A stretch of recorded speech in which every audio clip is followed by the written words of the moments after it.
Mosley, you're supposed to start the book club. Oh, watch your paws. Would you like to tell us about the book? What do you think? What did you think about it? What? Did you hit it? Yeah, I hit go live.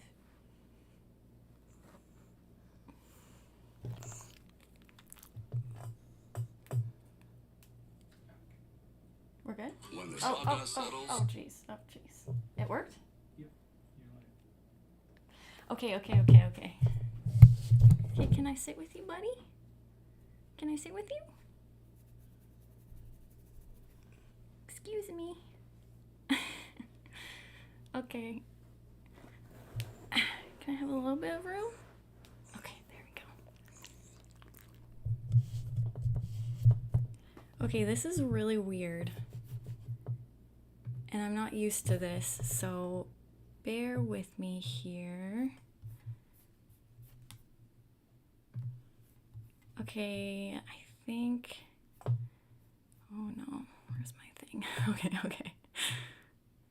Okay, can everyone hear me and see me okay?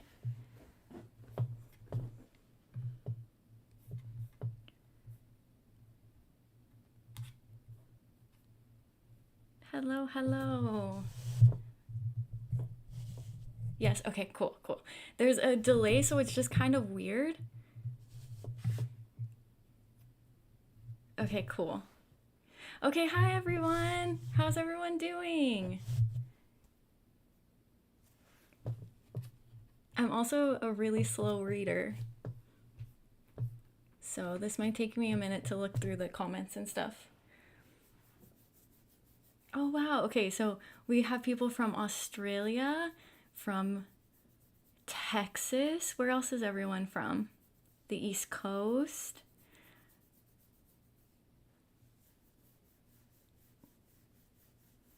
Mosley is so cute. Yes, he is. Thank you. Washington? The UK? Wait, isn't it super late over there? Venezuela? Wait, really?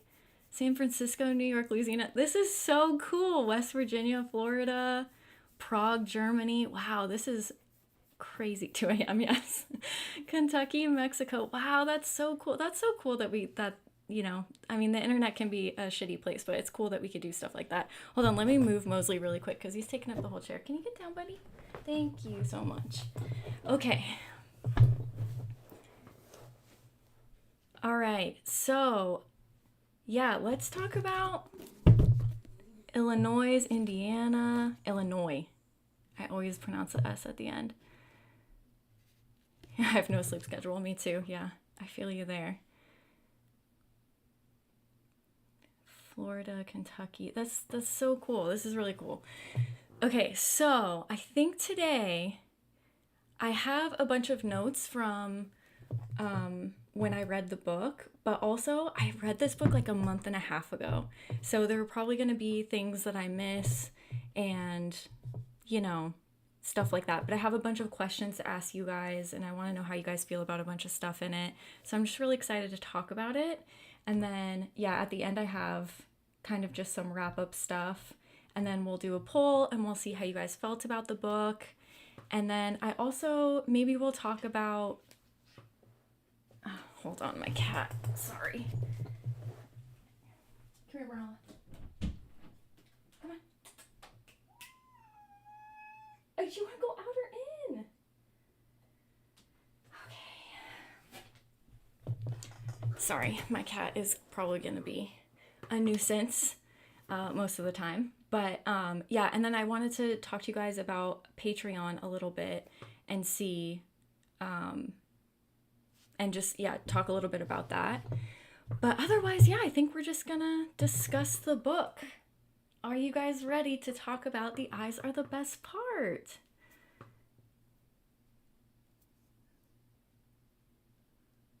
Oh, that's nice working from home.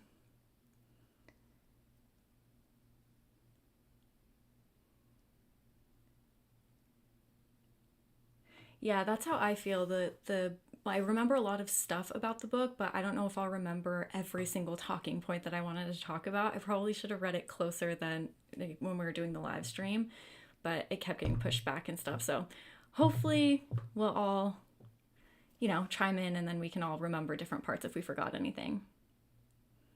Oh yeah, if you haven't read the book and you're here anyways, that's totally fine. Just know that we will be talking about, specific details. So we might give stuff away, or we for sure will be giving stuff away. But if you don't care, yeah, you're more than welcome to just join and hang out.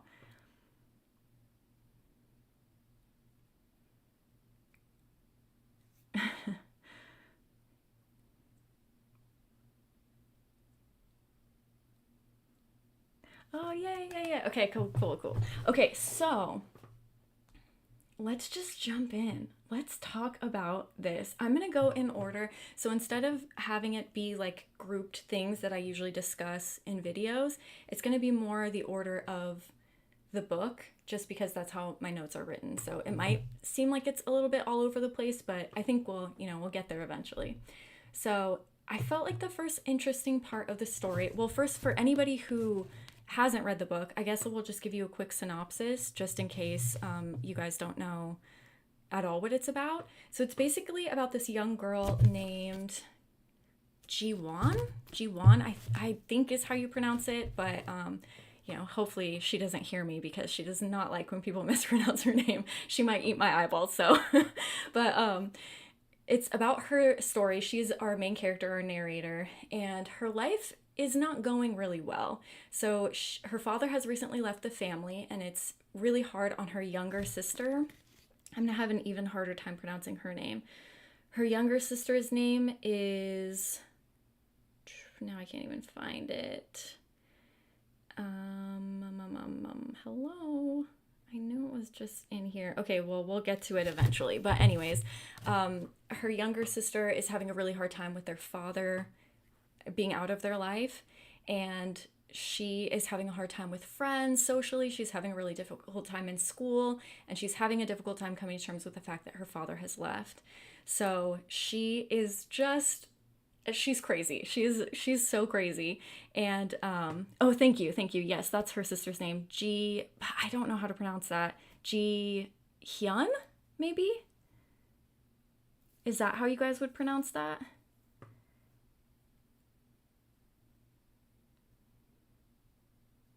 Oh my gosh, you just finished the book a few hours ago.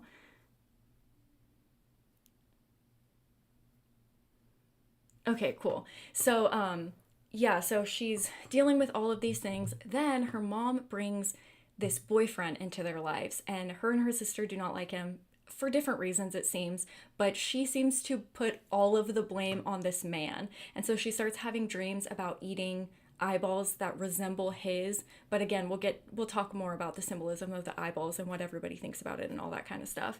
But yeah, it's just really this crazy story, and it gets pretty graphic at times, which I did enjoy. Yeah, I don't know. Somebody just said getting an ad during live. I don't know how that works. So hopefully it doesn't. Yeah, I don't know. This is my first time doing any of this, so you guys will have to just bear with me while we figure it out together, because I'm definitely, yeah, I don't know about ads or anything or how it works, but hopefully it'll be fine. But yeah, so we just follow her descent into these crazy dreams and her odd behaviors, and yeah, so that's just what we're going to talk about today. So let's just get started. The first thing I wanted to bring up is at the beginning of the story, her mom talks about how she likes eating the eyes of fish, which is common in a lot of cultures. They're Korean, by the way. Both of her parents were born in Korea, and they've had struggles back at their hometown and being immigrants and things like that. And then her and her sister are first generation American, I'm pretty sure, from what I remember from the story. So the book kind of starts with her mom eating the eyes of the fish, and Jiwon, ironically, feels really bad for the fish. She feels guilty for it. She doesn't want to eat the eyeballs. And we'll come back to this point because I think it's very interesting, and I think it says a lot about her character. But yeah, that's just kind of where the eyeballs first show up in the story.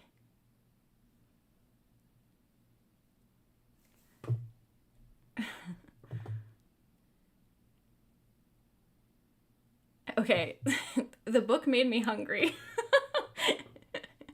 But it's not because of the eyes. Oh man, you're hilarious. So, I guess let's talk here. The first thing that I have is on page 54. I don't know if you guys like want to follow along or if you just want to hear specific, I'll read the quotes or whatever to you, but I'll give you page numbers just in case. Yeah, I've never had fish eyes either. I am very picky. My husband can definitely will definitely tell you that that's the truth. I'm a very picky person, so I don't think eyes in any capacity, human or animal, are for me. But yeah. Okay, so we're on page 54 here. And this is where, oh wait, is it 54? Second to last paragraph. Oh, interesting. So, okay, so this is what I feel like there's just a lot of contradiction to this character. And so a lot of the things that I point out, I think are just kind of interesting to keep in the back of our heads as we're diving through the story and this character. I know people have read this differently. We're all going to read the story differently. So if you disagree with me or anything, yeah, please just feel free to chime in anytime and tell me what your feelings are on the book, because I think there's various ways that you can read that, but obviously this is just my interpretation of the story. So on page 54 here, I found this kind of interesting because this is where George is meeting the sisters for the first time. So he's been dating the mom. She's been very distraught after her husband left, and she's being introduced to her children for the first time, right? So we have Ji-won and Ji-hyun meeting him for the first time. So she says here, he says, "I swear on my mother's life." He's just talking about how good the restaurant is. It's really not a big deal. And that phrase is super common to say, you swear on your life or this or that. Like, that's just a common thing to say. But she is very taken aback by this. And she says, "What's more important than your mother, your father?" And she's kind of just belittling George from the get-go, which is fine. But this, I feel like, is particularly interesting because of what ends up happening in the story, and especially the end of the story. So she says, "What is there that's more important than your mother, your father?" And then how the story ends up, it just makes you think back on this moment. And the more I read this story, the less I trusted Ji-won. Like, I don't know if it's just how I interpreted the story. So I'm curious if you guys feel the same way. But it starts out with you not really trusting George. You think he's kind of an asshole. And then as the story progresses, you're like, well, is she making all of this up? Like, you really don't know. So this first interaction is, I think, very interesting between them. What happens is she gets very offended that he can't pronounce their names, and she just doesn't really like anything. It seems to her that he has some sort of fetish, like he's fetishizing Asians, especially because he's taking them to Asian restaurants and kind of oogling the waitresses. She seems to imply that he has some sort of attraction to her sister, who's younger than her. I think Ji-won's like, she's older, and oh no, she's in college now. Yeah, so I think her sister's in junior high school or high school, one of those. So she's a bit younger. So I guess what I'm trying to say is it seems that George is this piece of crap person, but the more you read the story, the more you're like, I'm not sure if that's true. Do you guys feel the same way, or do you feel like George is a bad person just in general, regardless of how crazy or not crazy our main narrator is? Okay, I never liked him. He always seemed off. Sorry, I'm such a slow reader. Oh yes, the eating the eye of the fish is supposed to mean good luck. Yes.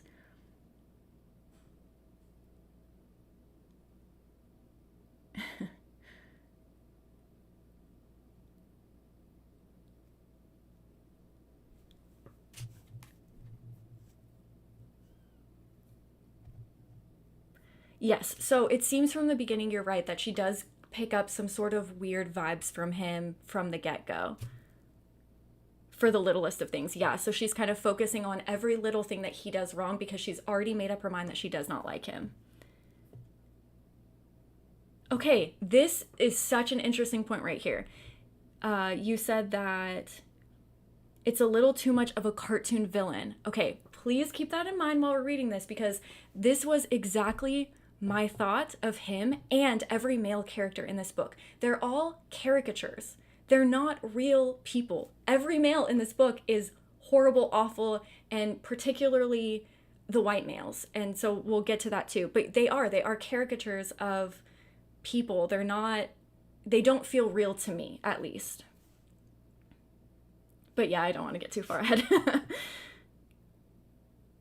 And yes, I agree. It's not that George doesn't do anything wrong. He's like, well, if it makes you uncomfortable that I can't do something, I'll just make up nicknames for you. And he's definitely rude. He orders for them. But at the same time, we're only seeing this through her perspective. And the more unreliable she becomes, the more it makes me question everything that's happened up until that point. So I agree. Yes, he definitely does horrible things, but it does make you question, you know what I mean? 'Cause she does become so unreliable.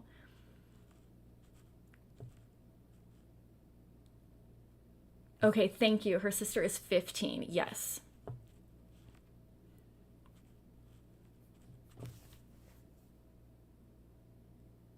Okay, so here's another thing. Yeah, I mean, we're going to be jumping around, but hopefully that's okay.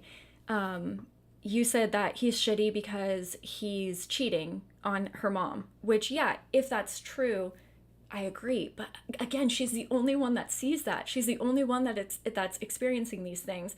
So, like I said, yeah, it just makes you question more and more. I started going down this, spiral. Like, is anything she's saying true? Because she has these dreams, yes, but then she also starts having these hallucinations, and you really can't differentiate reality from what's in her mind a lot of the times. So yeah, I don't know, it's really hard to tell. Right, yeah, so he took advantage of the mom's vulnerability, but also she's an unreliable narrator. So let's bring in the mom for a quick second, because there's a comment on page 52. No, it's not on 52. Dang it. Okay, I did have a comment. Oh, no, it's on 54 again. So George is taking out his wallet, and it says that he pays the check with $100 bill, and that his wallet is so filled that they've never seen that amount of money in their life. And the last sentence of this paragraph is about her mom, who she calls Uma. And she says, Uma glances at it before turning away, but it's too late. I've already seen the hungry gleam in her eyes. And so I'm curious if you guys think that she's actually in love with him. I mean, obviously she has issues relating to men and her dependency on men. I think that's evident. But with this comment specifically, for me, it kind of evened the playing field of like, yeah, George might only be in it for specific reasons, but she also might be in it for specific reasons too.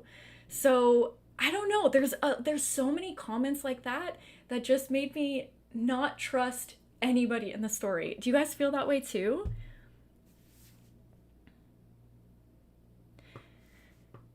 Yeah. Yeah, okay, her mom really wanted stability, right? And that's definitely something that can be acquired by money. So it might not just be for the money, but I just thought that that was a really interesting phrasing of the sentence. Like, I've seen the hungry gleam in her eye. That just made me think that it was maybe more for that. But yeah, you're right. It would offer more stability than she's had, especially being married to her ex-husband, who seemed like not the best husband to her, and then also kind of ruined their lives by investing in something horrible, and their business fell apart and they lost all their money and everything that they'd worked towards. So yeah, that also definitely could be it.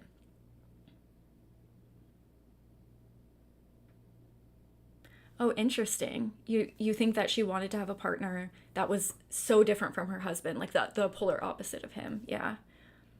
And that's another interesting take too, is because Uma at one point talks about how she read some magazine, and the magazine told her that it was like the best group of men to date based on their ethnicity or whatever it was. I can't remember exactly, but she said Koreans were the worst men. And the daughters get offended, and they're like, you can't group all men together and say all these type of men are bad and all these type of men are good. But Jiwon does that a lot. And she definitely focuses all her issues specifically on George. And so, yeah, she's such an interesting character because she contradicts herself so much throughout the story.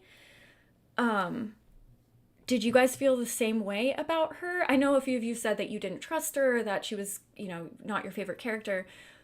But did you guys feel like she was unreliable and kind of went back on a lot of things that she was saying? It just seems like she's quick to call other people out for their bullshit, but she cannot take any accountability whatsoever for her own.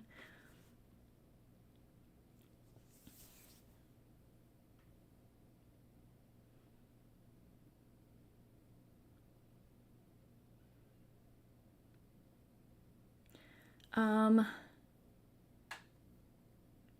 Yes. So you said that the male characters, like they were so amplified that it took you out of the story at points. Which this was. So this was the book club for me and my best friend, and he had said the same thing. But we had a whole conversation about it, and I was telling him like, in her mind, they are caricatures, And we'll get into more quotes and stuff. I know we're moving kind of slowly here, so we'll get into that. But yeah, I that was my friend's take on it too. So you're definitely not alone on that.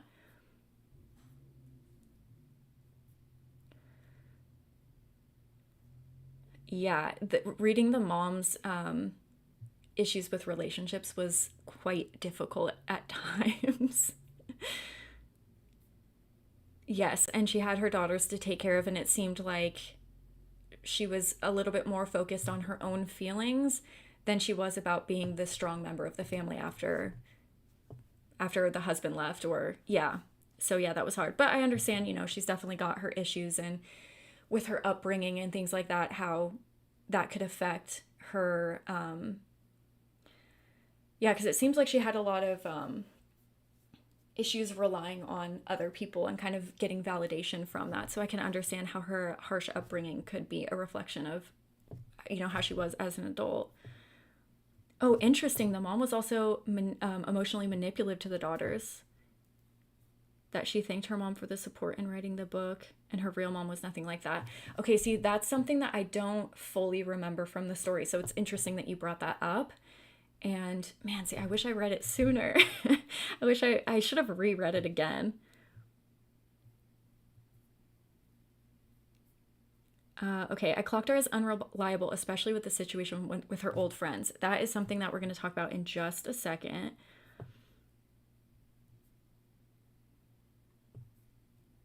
Oh, interesting. This person says they liked Jiwon. Okay.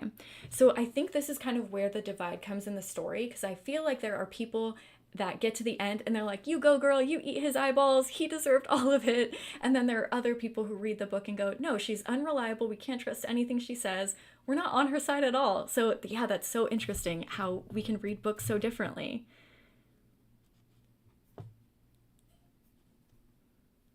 Yep, yep, yep. Okay, so let me move on to the next point here. Okay, so we have our very first time where she eats eyeballs in a dream. So she says that she swallows one whole, and it's the hunger that propels me, desire. She says, "My hand darts out and my hand darts out and snatches the eye from the plate, and before I can think, I shove the entire thing into my mouth. The cartilage is thick and tough." Okay, I won't read all this super gory bits. It's so good. So I wanted to focus on this. So here we know eventually that the blue eye represents George, and I think in a sense whiteness too, because that's really seems to be a lot of her issues with the story or with white men. Um, but I wanted to talk about this specifically. What do you think is the symbolism of the eyes specifically? How does it relate to the fish in the beginning? And why does she have a hunger for them? I'm very curious what you guys think about this. Okay. Okay. Sorry, I also don't have the best vision, so it's a little difficult for me to see what everyone's saying.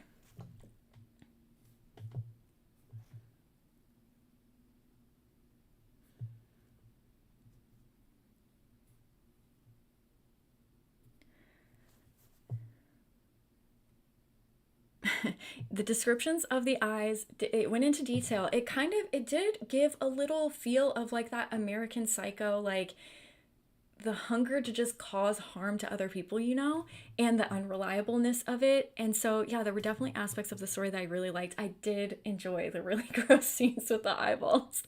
I thought that they were fun.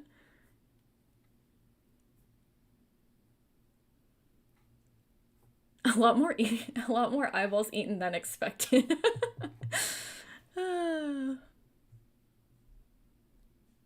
Okay, here. Her family's luck, reversing their cursed lives. Interesting, right? I'm so bad with symbolism, so I'm curious what other people think. Yeah, sometimes it's hard, especially when you're just reading a book for the first time. I find that after I read a book, the third or fourth time, things start becoming more clear. But yeah, the first time it's definitely difficult to pick out all the little things and what they could mean. But yeah, I definitely think that's interesting that her mom suggests that eating eyeballs are good luck. And then she talks a lot about here, which I think we'll get to in a second, about George and how he's just kind of self righteous and he never has to worry about people not listening to him and taking him seriously because he's a man and he's white and people will just inevitably respect him because of that. So, yeah, I definitely think that that's interesting.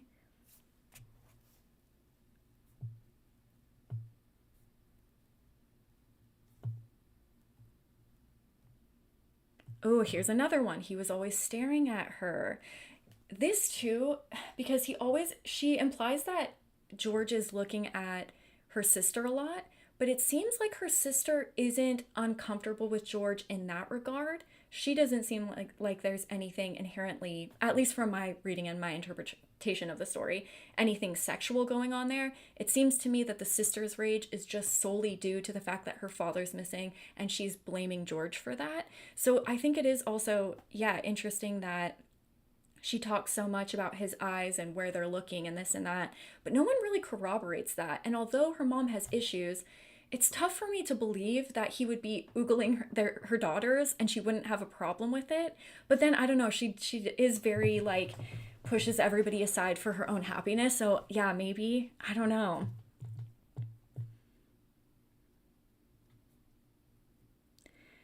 Yeah. So this comment was about personal autonomy, like how other people see her slash women in her culture. Yeah. So she's just like a commodity for certain people, especially people like George, who seem to have or to fetishize Asian women. Oh yeah, that's another one. They do talk about having bad luck, bad yeah, I didn't even think about that.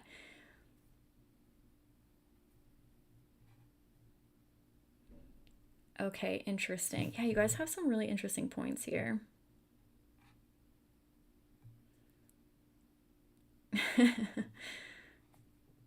Yeah, I feel the same way. I feel like I needed to read it again too because yeah, I totally forgot what did they call that? They called it Palja. I'm probably pronouncing that incorrectly, but I think that was, if I'm not mistaken, it's a word for their luck, right?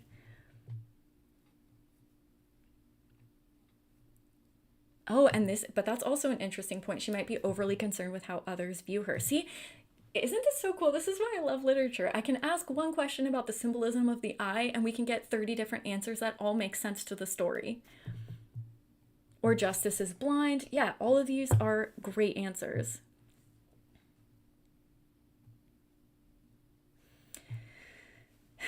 Yeah.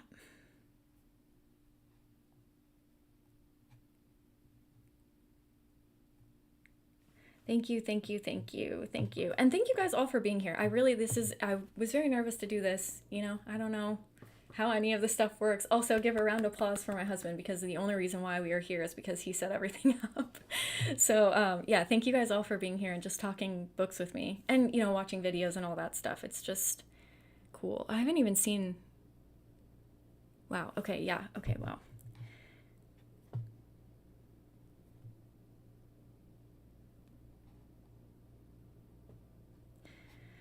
Okay. Sorry. I'm just trying to read all the comments.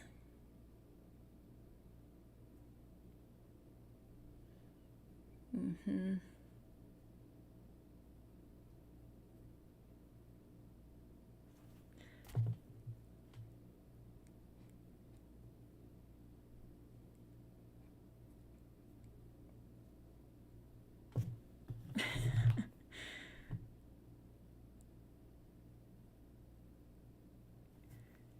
Okay. Let's see. Yeah, those were all really great answers. And yeah, it's just interesting. It's very interesting. Oh, but that's what I was going to say is from the beginning, she eats the fish eye and yeah, no, I don't blame anybody for being grossed out by this book or not being able to get through the eating the eyeball parts. Totally get it. It's pretty descriptive, so I totally understand that. But it's interesting that at the beginning of the book she has such hesitancy and feels so guilty for eating a fisheye, but then in these dreams and then eventually, as the story continues, eating the eyeballs of human is her hunger, her desire, and she feels not bad at all for that. So that also could be like, yeah, her taking power over somebody that she felt has had power uh, over her. Maybe not George himself, but just like, white men in general, I think. So, here's another thing I wanted to ask you guys. Because she does get very offended when they mispronounce her names. And you're right, that's super inappropriate that he's like, well, if you're uncomfortable with it, then I'll just call you something easier for me. However, there are other things in there, like her mom speaks very little English, and there are also words that her father mispronounces, like Berkeley and things like that. So I'm curious if you guys think what you guys think about that. If you guys think that there's a little bit more in there of her just kind of putting the blame on other people, or do you think it's different because it's her name versus just the name of a school or just not learning the language or what have you? Oh man, there is something about eyeballs in books that I just can't get away from. I am obsessed with them. Any book that has an eyeball on it, yeah, I just have really enjoyed it recently.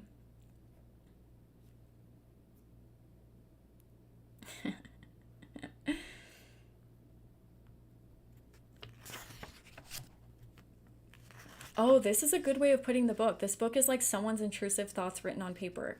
100%. 100%. That's how it feels. And it's interesting because you don't pick up the contradictions all at once. You kind of pick them up slowly throughout the story. So, yeah, what seems like a normal story of a girl and you start, disliking the people around her because of how they're treating her. And then the story goes on and you're like, oh, wait, but you've kind of lost the plot a little bit.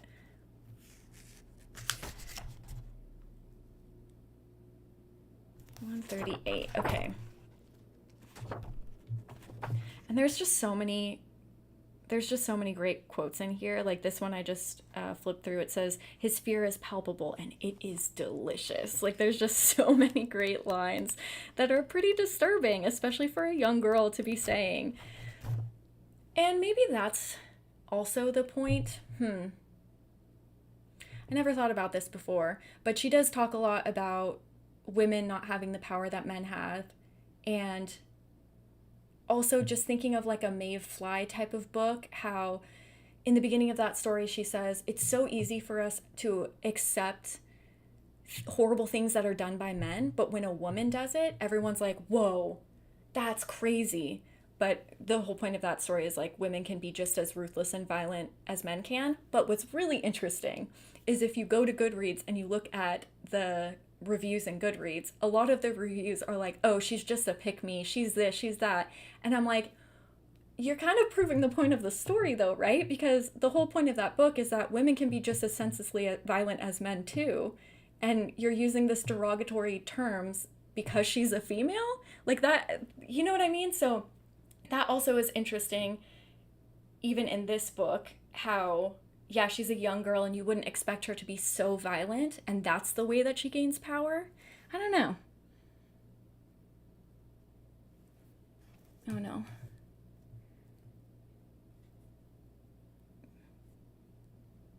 Mm-hmm.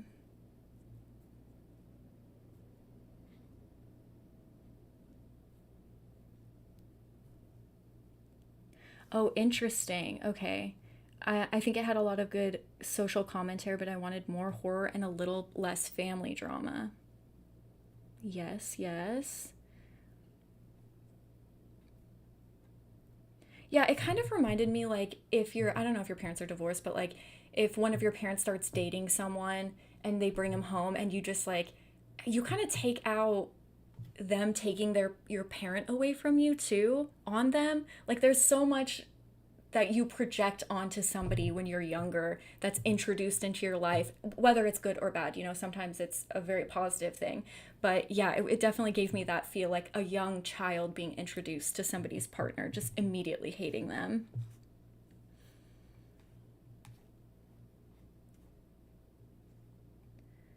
Um,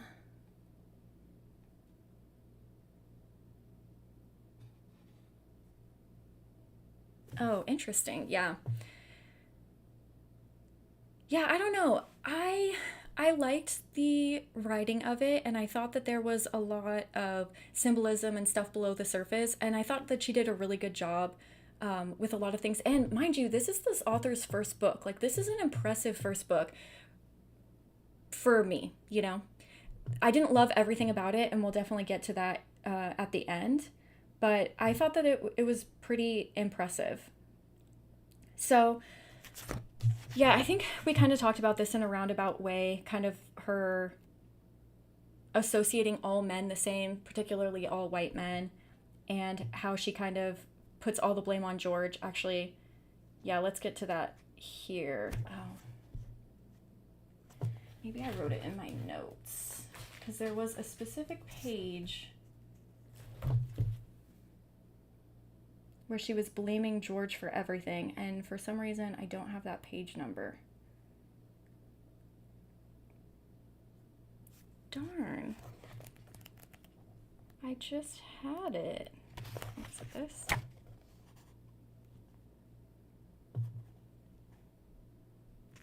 Yeah, okay, so this is.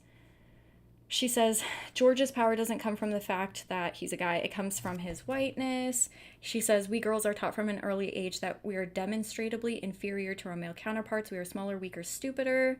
When we succeed, it's only because men allow us to. Men like George, loud, mediocre white men who have never once in their lives doubted themselves. So yeah, she is kind of just putting all men together, which again is interesting because when her mother was talking about Korean men, she's like, you can't put all men together and say that they're all bad. And don't get me wrong, there are horrible white men. And if George is the way that he is in this book, he is a horrible person. I don't know that that's the case because our narrator is so unreliable, but I just think it's interesting to kind of group everybody together the way that she, yeah, refused to do in the beginning of the story. So she blames George for everything, and there was such a good quote in here, and I had it highlighted. Maybe it comes later.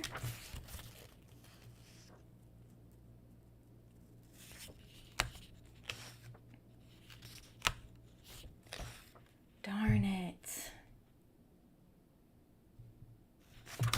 Oh, I hope I find that quote because there's a really good quote where she literally blames him for everything.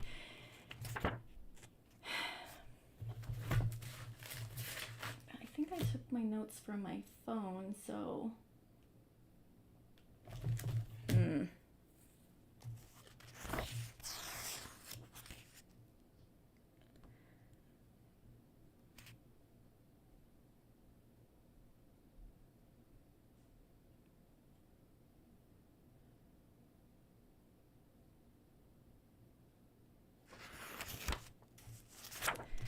Okay, let me go on to the next thing.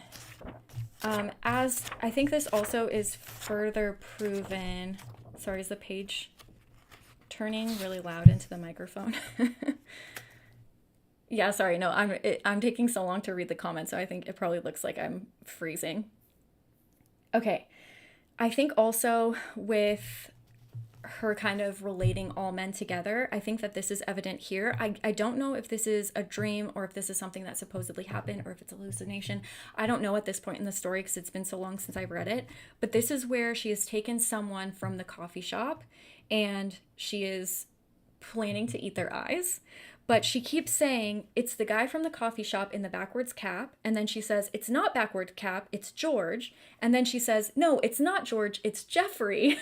And then she says, no, it's the same boy from the coffee shop.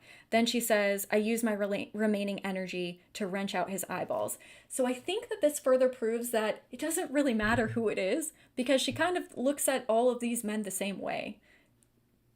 What do you think about that?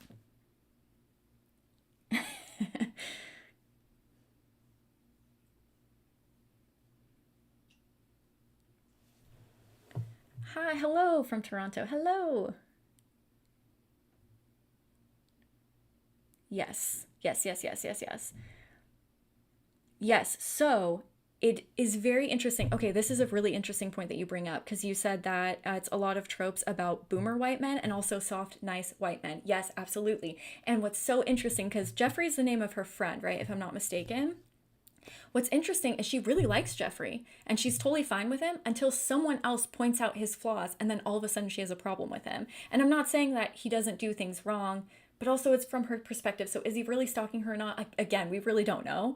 But yes, that is such a good point. It's like a culmination of all men, but she does separate them. Yeah, like you said, with like the typical boomer, I don't give a crap about anyone but myself, or the typical like new age nice guy who's has kind of that savior complex and goes above and beyond to try to befriend and take care of everyone. That's an interesting point.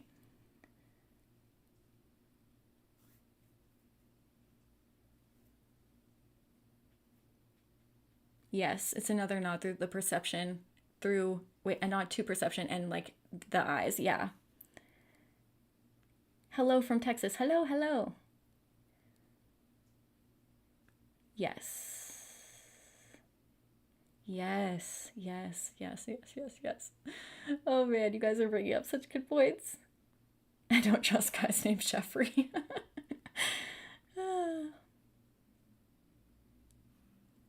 Well, I just say hallucinations because there are some things that she does hallucinate. I just can't remember if this is one of them because it's been a while since I've read the book.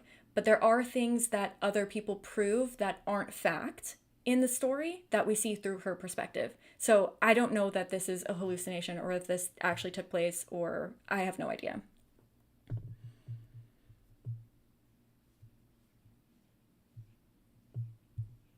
Yes, and the whole Jeffrey nice guy thing, like how perfect was it that he saves the day at the end. Like it was just the that's what I'm saying. These men are such caricatures of men. They're like not real people. And you're so right. Yeah, she definitely bases them off of these stereotypes.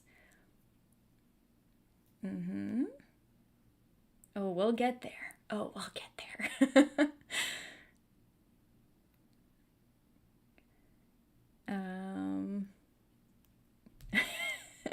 yeah, yeah, the whole white savior complex, yes. Okay, so she also, what I was going to say about George, which I can't find the quote, which I'm so mad because I just had it and I don't know where it is, but she blames George for everything. She blames him for her father not being around, and you're like, no, he left before George even showed up. That has nothing to do with him. She blames him for her failing school.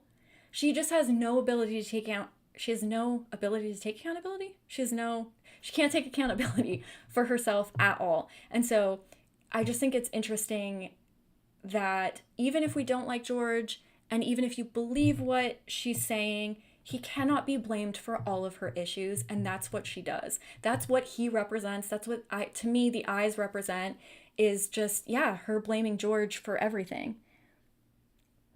Well, I think that's the point. You said you're getting George and Jeffrey mixed up. Yeah, I think that's the point. It's because like who cares? It's all the same person. She wants to eat all their eyeballs. It doesn't matter. She cares about none of these people.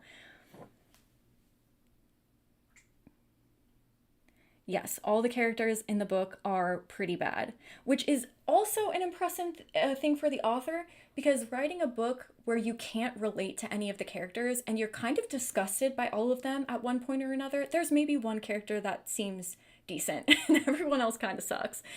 But to have that still be entertaining from a reader's perspective is also very impressive. So, yeah, I have to give definitely kudos to the writer on that. Yes, she definitely puts all her blame on George. Yep.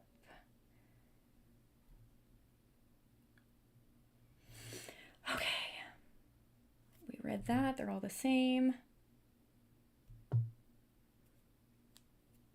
I think we talked about this, but I can't be sure. But I just wrote here that she writes that women are supposed to be submissive, and so is this her way of like gaining power over them. All of the things that she does. Okay, let's go. I'm at 233 right now because there was some quote I wanted to read.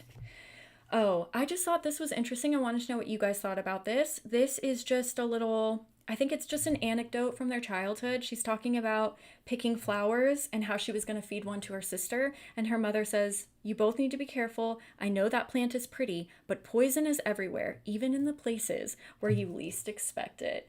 And I thought that this was a very interesting line to incorporate in the story. And so I'm curious if you guys think that this statement was included to talk about Jiwon. Like, yes, she's a pretty little girl, a small little girl, and you wouldn't expect these things from her, but she's much more dangerous than arguably the other characters in the story.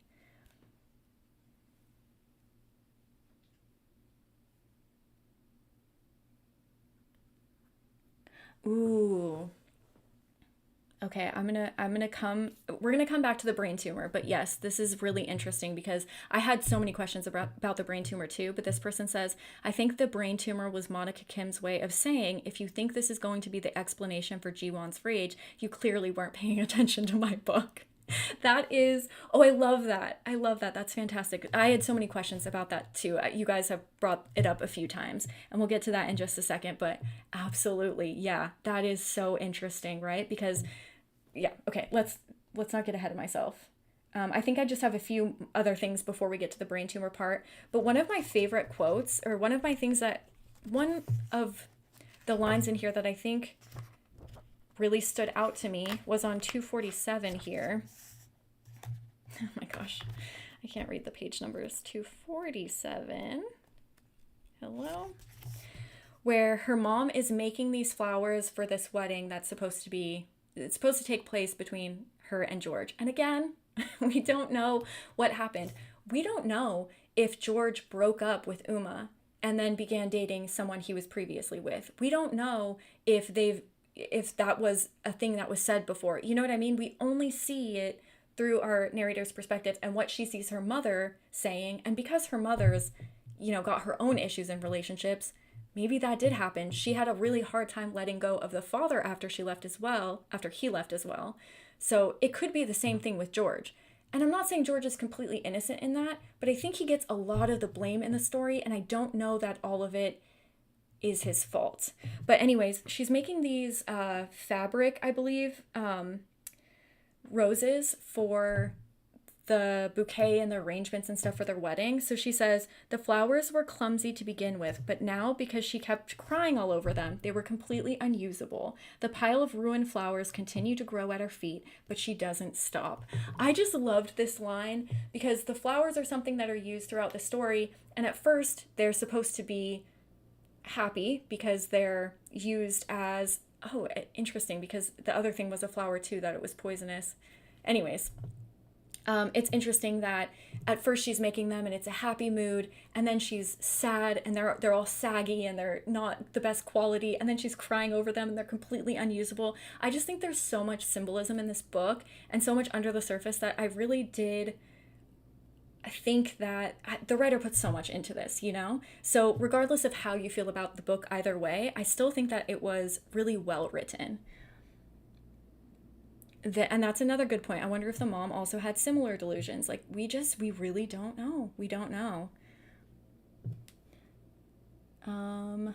Yes, and yeah, she tried to get her sister to eat the plant, which also, yeah, it says something about her character because her sister is really the only person that she cares about in the whole story.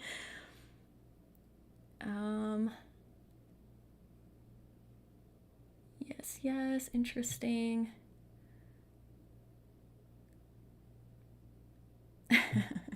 Oh, that's so nice. Uh,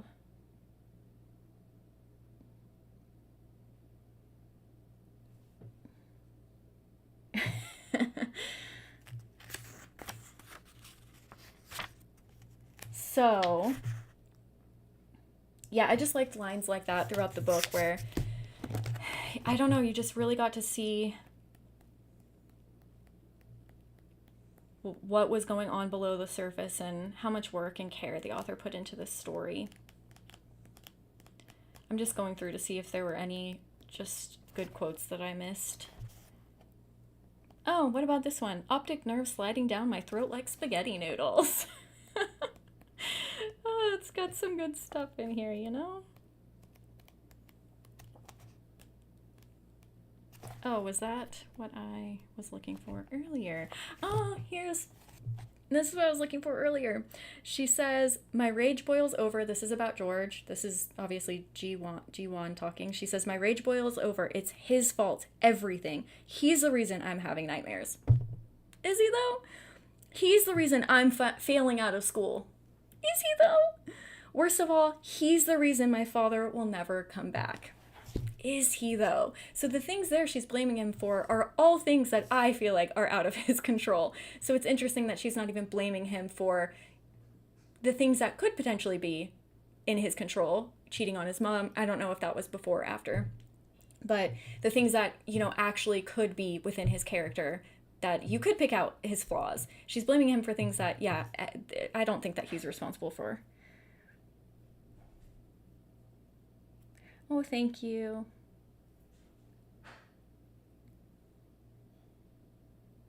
I had a visceral reaction to the spaghetti line. There were a few lines in there that they made me actually laugh out loud. I thought it was so funny. Oh, I thought it was so good. Okay, so let's talk about the ending. Let's talk about the brain tumor. Let's talk about all that kind of stuff.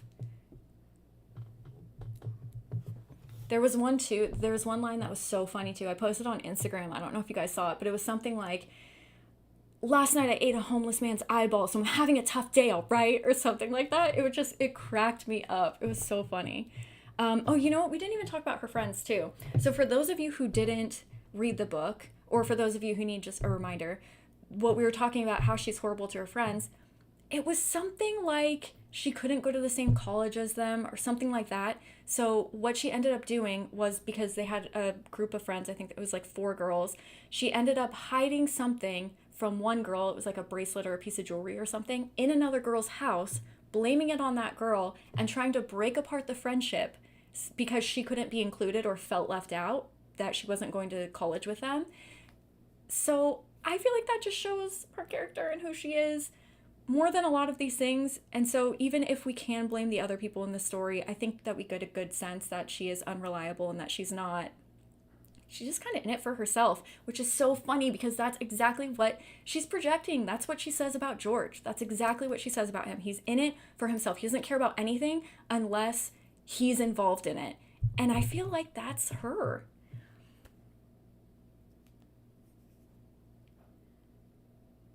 Okay, so for me, the ending did feel a bit rushed because the book is a pretty slow burn. Like some of you said, you wish there was more gore, you wish there was less, like, character development or whatever. It did feel a little bit rushed to me. And you're so right, the tumor threw me off because I wrote here, if the tumor explains her hallucinations, then why does she still have them after? So I loved that comment about, yeah, maybe it was just Monika Kim's dig at us of like, this isn't gonna be that trope, buddy, which that's brilliant if it is, and that makes me like the ending more so if that's true. Okay, so what do you guys think about the brain tumor? Is that she needed a reason slash plot device for her to remain in the hospital with George? That very well could be. Also, that's another thing that bothered me. If George attacked her, they wouldn't be next door to each other in the hospital. There were just some things that I couldn't suspend my disbelief on. At least I would hope that if somebody were to attack you and you were both in the hospital, you wouldn't be in the same, like right next door to each other. Also, her mom going and visiting George while her daughter was in the hospital after he attacked her says one of two things. It either says that her mom has some serious freaking issues, or her mom doesn't believe her. So yeah, what do you guys think of that as well?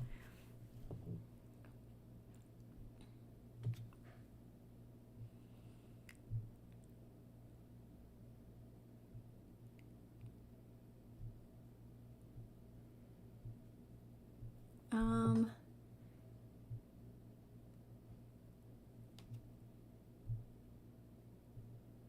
Sorry, I'm just catching up from a second ago.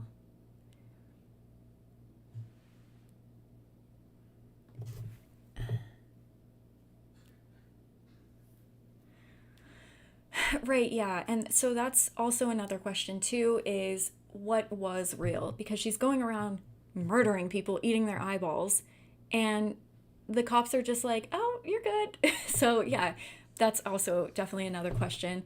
Um, because we don't find out a lot of her things. We don't know either way with a lot of the things that take place.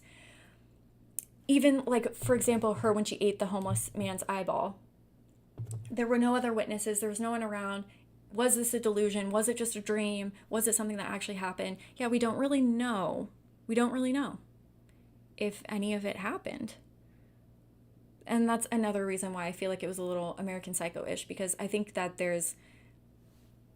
it's kind of up for interpretation on how much of it you think happened.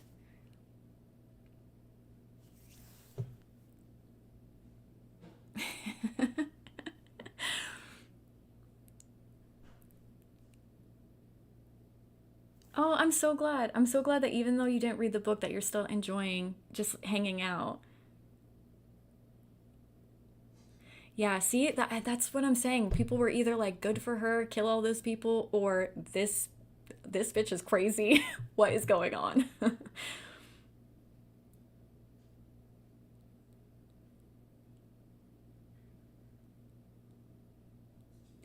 It does go into detail, yeah, about the eyes and the oozing, and it does go into some detail, that's for certain.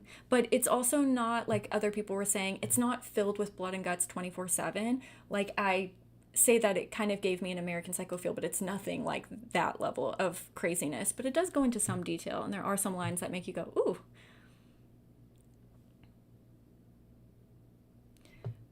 Best I can suggest, the tumor did damage that remained after its removal. That also could have been it. Yeah.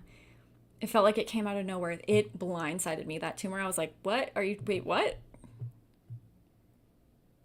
Yes. So her vision does start randomly going in and out. And yeah, but there were so few, like towards, that's why I feel like the end was a little bit rushed, is because we have such a breakdown of the whole story, the family dynamic, the past of the parents. You get so into detail with this family, and then like she has two headaches and then she has a brain tumor. I'm like, excuse me, what happened?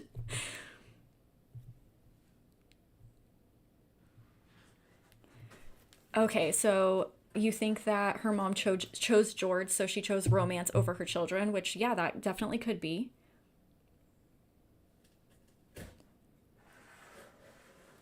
Yeah, and that's another thing. Yeah, it was jarring, but also the whole book is kind of jarring. So, yeah, you're right. It does fit in a way. A lot of men choose a lot of moms choose men over their kids' safety. That is true. If we're going to believe that everything that Jiwon said was true, it could be, yeah, and it could also lead to issues of her not trusting people and stuff if her mom like really doesn't have her best interest all the time.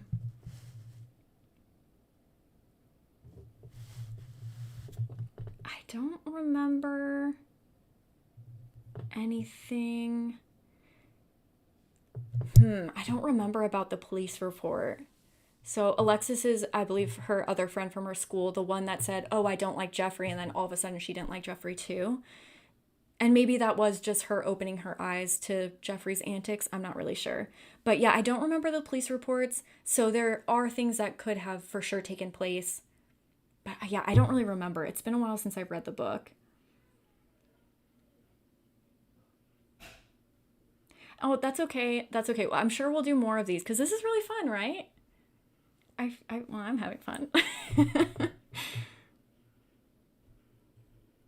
Yes. Okay. So this is a great point. I think the book is quite fun if you're willing to suspend your disbelief throughout the novel. That is, you're totally right. Because how can I go through the whole thing being like, oh, it's totally okay that she hungers for eating eyes and she swallows optic nerves like spaghetti, but it's kind of crazy that she's next to George in the hospital. You're right. Yeah, you definitely do have to have some sort of suspension of disbelief, and maybe I shouldn't be so hard nitpicking the little things.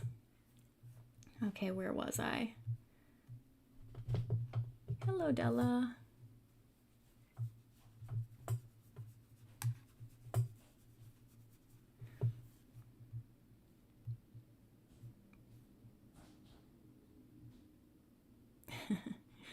Okay, yeah, we do have to talk about the last line in just one second, but let me catch up and see what everyone has to say.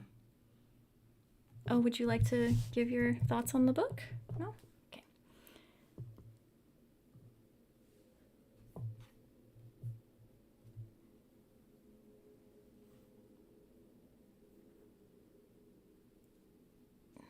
Yeah.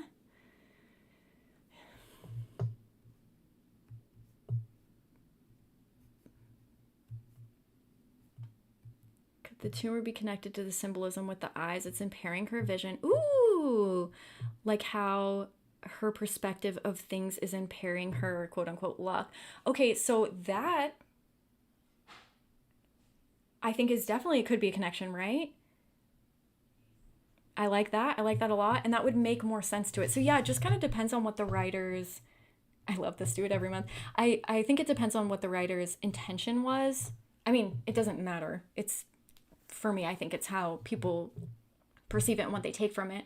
But yeah, it definitely could be like, guys, that's not why she was crazy. Or it could definitely be trying to incorporate the eyes into another aspect of it. Oh, this is so interesting. This is so interesting.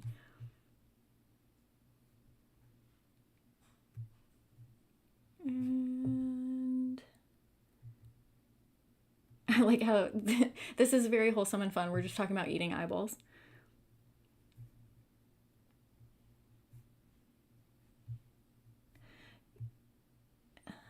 Oh yeah. Okay. So yeah, I think it was you must have been the person that recommended Nick Cave's. It's a book, right? Yeah, you'll ever read this. I do have it saved, but I have like a huge list of books that people send me. I hope to get to it eventually, but I promise I do have like a whole list of every book that you guys send me. I add it to a list and then I look into it and everything. So it is on my list. Yes. Okay. So that, yeah, why did she have a fixation on Alexis? A lot of you guys are asking questions if it was some sort of romantic relationship or platonic or whatever. But it is interesting that, like I said before, there's only one real character that seems like a decent person, and that is Alexis. She's the only one that really doesn't do anything quote unquote wrong in the eyes of G1 at least. So yeah, could it be because those are more romantic feelings? I don't know. I'm not sure.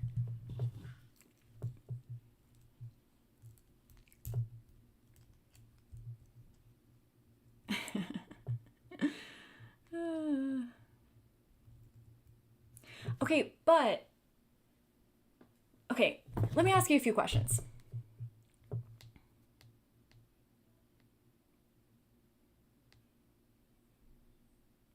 Okay, I think we got through most of this. How do you guys feel about her blaming Jeffrey at the end? Because Jeffrey might not be the most likable character, but he seems fine until she turns on him, and then everything he does bothers her. So, how do you feel about her blaming Jeffrey for the crimes she committed, essentially?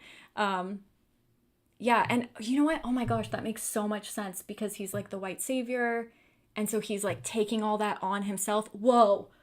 Oh man, I just keep having epiphanies over here. But anyways, how did you guys feel about that? I'm gonna close my blinds really quick. Oh, sorry, Mosley.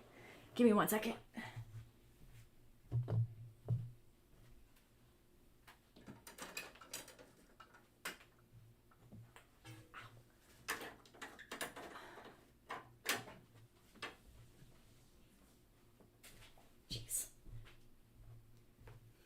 Okay, sorry. Um,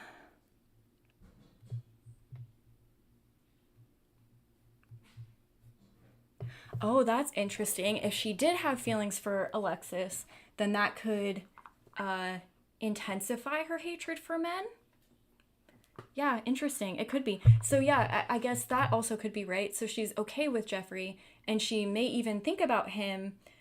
It doesn't specifically say in a romantic way, but they are texting a lot and talking a lot. And then she meets Alexis, and maybe she's like, oh no, this is what I like, not that. So, that's actually a good point. I didn't even consider that.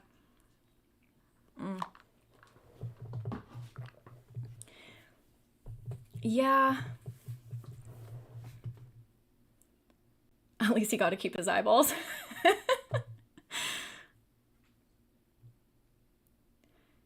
Yeah, so I think that's another thing, yeah, is like obviously it's unrealistic, but like someone said before, I think you do have to suspend your disbelief. And I think you have to, I think the meaning of the story, what's under the surface, is what the writer's trying to get through and not necessarily just the baseline story itself.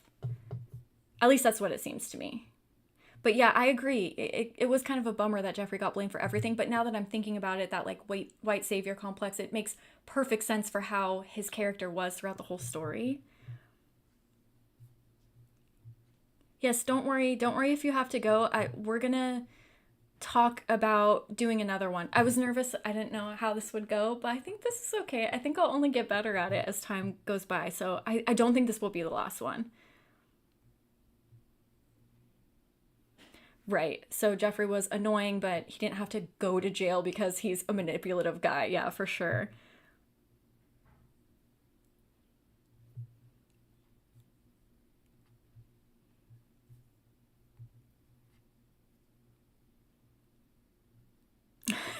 You guys are so funny. He was a creep, but he shouldn't have been charged with murder, but I still kind of liked it. Yeah, I mean, it makes sense for, I think, what she was going for, what the writer was going for. And yeah, so again, there's another thing is like, yes, he was harassing her. He keeps showing up places. He keeps texting her all the time, but we are only getting her perspective.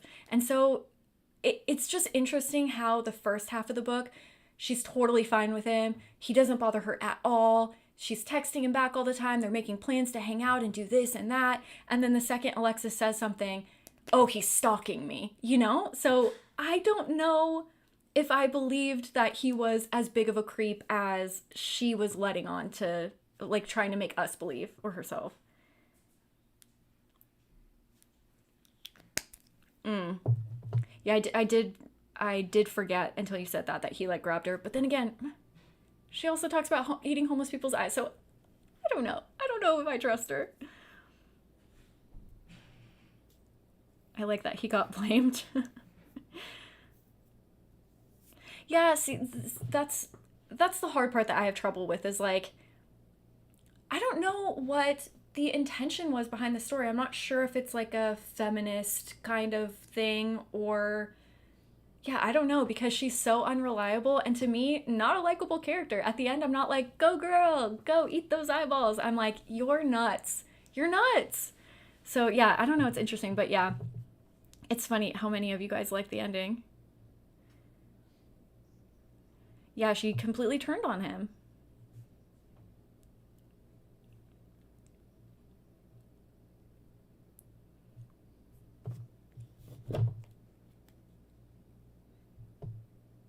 Um, I love them too. Unreliable narrators is one of my favorite horror tropes. They're just too good. They're too good when they're done right, you know? Because you have to be invested in the story enough, but not like the characters, but still care what happens. That's difficult to achieve. Oh, interesting. This person said Jeffrey didn't start showing his creepiness until he got jealous of Alexis. Again, yeah, that's true.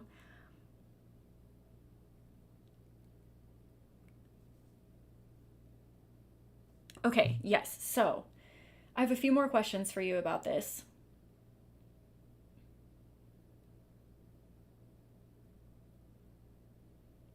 What's very interesting to me is this entire book. She has blamed George for absolutely everything, right? It's George's fault that my life is falling apart. It's George's fault that I'm doing horrible in school. It's George's fault that my dad left. It's George's fault for everything.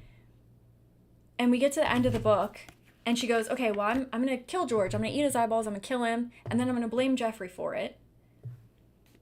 And then we have the very last chapter.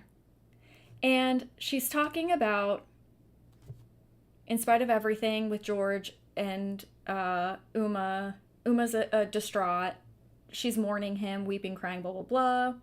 I know that I was wrong to blame my mother for what happened to our family. My mother may be too weak to protect me, and my sister might be too young, but I'm neither of those things. The doctors tell me I'm getting stronger each day. They have no idea how powerful I really am. In just a few short weeks, they will be discharging me from the hospital, and then I'll pay a visit to the person responsible for all of this, the one who is ultimately to blame, Appa, which is her father. I'll punish him for everything that he's done to us, to my mother, to my sister, to our family. This time, I'll make sure that he can never hurt them again. So, after all of this, after putting all of her blame on George and, you know, white men in general, instead of coming to terms with the fact that she's to blame for a lot of the things that go wrong in her life, obviously not George's issue or Jeffrey's issue or anything like that, but she, you know, is to blame for her grades in the very least. At the end of the novel, she still does not take responsibility for anything and still says it's her dad's fault. That's crazy. That's absolutely crazy. She has learned nothing. If anything, she's only gotten worse and quote unquote more powerful, right? Because now she's taken down George. So now she feels like she's, you know, she can do it. She's on top of the world. She can take down whoever she wants, and she got away with it. So she's going to kill her dad. Exactly. Yes. Yeah. How crazy of an ending is that for a story? What did you guys think about that ending?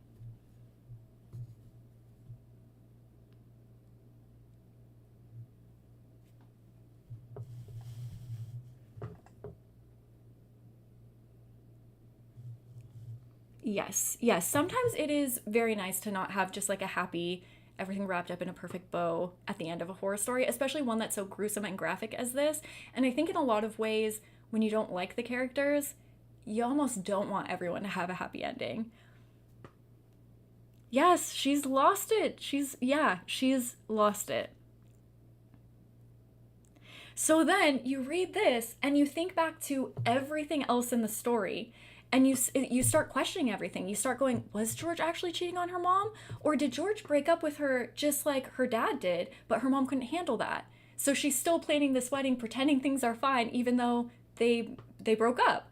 Or did George really do those things? Did he really say those things? Was he really as awful as she says? You just start questioning everything. Was Jeffrey really showing up in those places? Did he really grab her? It really makes you question the whole thing. And that's, I think, what I enjoyed most about the story, was not knowing what the hell was going on.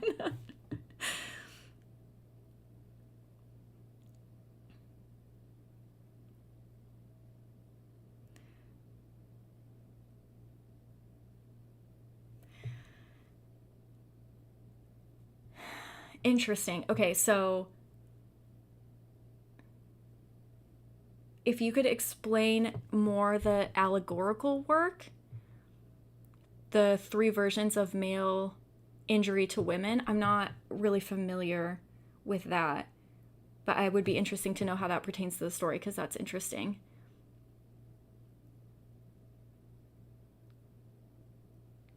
Oh, interesting. You sympathize with her, even for eating eyeballs. Until she started talking about her high school friends. And I was like, oh, yeah, right? I mean, yeah, really interesting. I like the ending.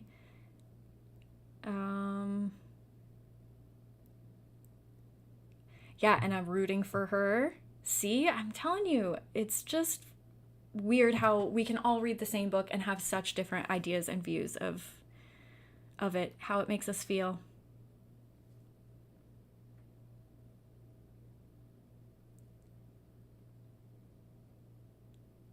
Yeah, it would be interesting if this did turn into a sequel and we got a little bit more into her life.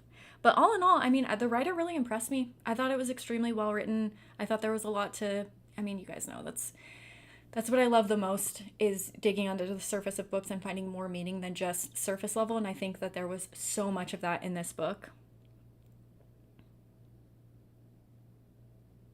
Yeah, if you could, yeah, send an email, that would be awesome.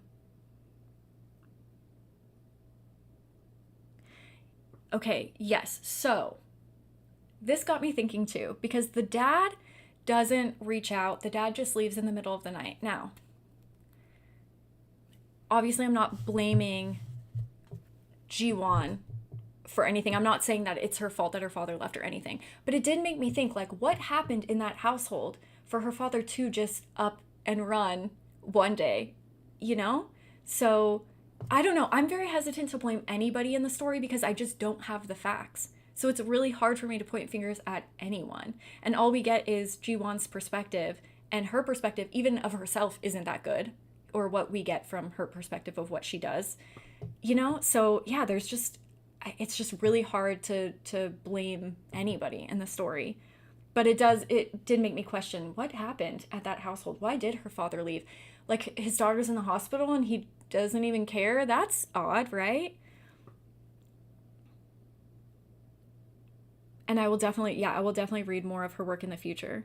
She's an interesting writer. It felt unique. It's got eyeballs in it. It's all my favorite stuff. I was a little hesitant about the ending. It did feel a little bit rushed, and I did question the tumor, but you guys gave me a lot to think about. And the thing I had an issue with the tumor about was that everything seemed so well put together, and this just felt thrown in there. But now, really analyzing and thinking about everything that happened in the story, it was there for a reason, even if I haven't quite uncovered it yet. So, yeah, you guys definitely gave me new perspective on the ending for sure. The lips are the best part. You're just naming different sequels.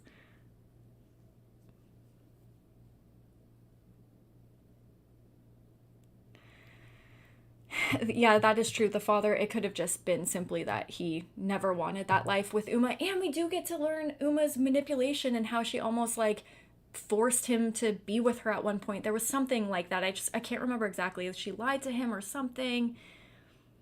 So yeah, it could have just been that it wasn't what he wanted.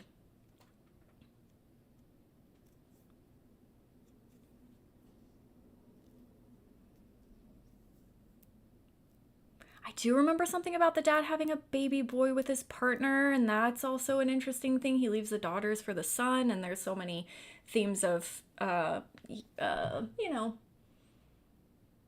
there's a lot of talk of gender in this book, so that's also very interesting. Yeah.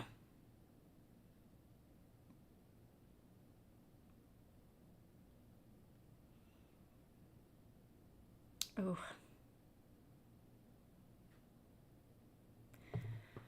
Um, I would have to think about the extreme horror thing without the essay content because I wouldn't want to lead you astray.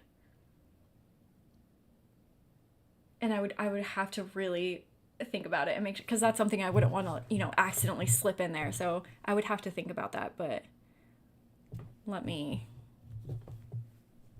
I'll eventually make a video about extreme horror books and ones that are like intro to extreme horror. There are a few that, like, if you sorry, totally switching the subject, but I just read that comment. There are a few books that I feel like if you read them, they're not extreme horror books, but they're kind of like a stepping stone to extreme horror. Something like Maggie's Grave was a good one. Like, it was so gruesome and so bloody, but it didn't have any of the like essay or anything like that in there. So that would be a good one. But as far as like an actual extreme horror book without essay, I would have to think about it. But eventually I think I will do a whole video maybe ranking the intensity of extreme horror books or something, so people can have kind of a resource to go back to and find, because I get that comment a lot. I want to read extreme horror, but I don't want the essay in it. And that's honestly, it's in a lot of extreme horror books. So, oh, bye. Thank you for joining us. No, no, no, no. No, no, don't apologize for switching the topic. Okay, thank you for saying that because I wanted to read more of his work because Maggie's Grave was just so original and weird and like what I just was not expecting it at all. So, you said Night Shoot is good by the same author. I can't remember the author's name right now, but I'll definitely have to pick that one up. Yeah, okay, so I think I can, if I'm not mistaken, or I thought I could. Oh, I can. Okay.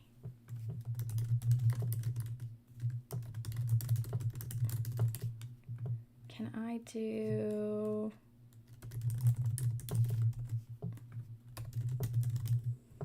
Okay, I'm gonna start a poll here. Let me know, what did you think about the book? It was great, not for me. Curious, just end thoughts. Feel free to type anything that you guys feel, just like anything wrap up. Any last minute things you want to talk about. I know we went over a lot, but I'm sure that there's a lot that I missed as well. Oh, The Horror. Yeah, that was another one by him too that I've heard a lot of positive things about.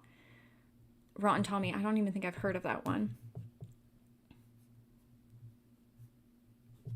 Oh, David Sodergren. Yes, thank you. That's his name.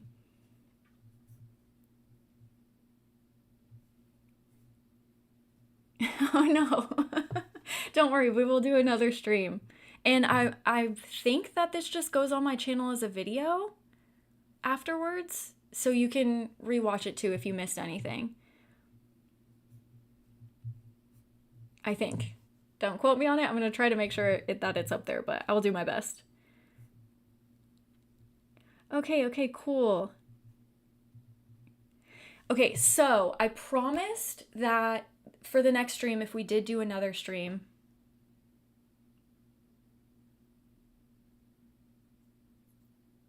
great is a strong word, but I really liked it. Okay, that's fair. Okay, yeah, we're gonna talk about all of this kind of stuff, like times for future streams, Patreon. We're gonna talk about all that in just 1 second. Hello.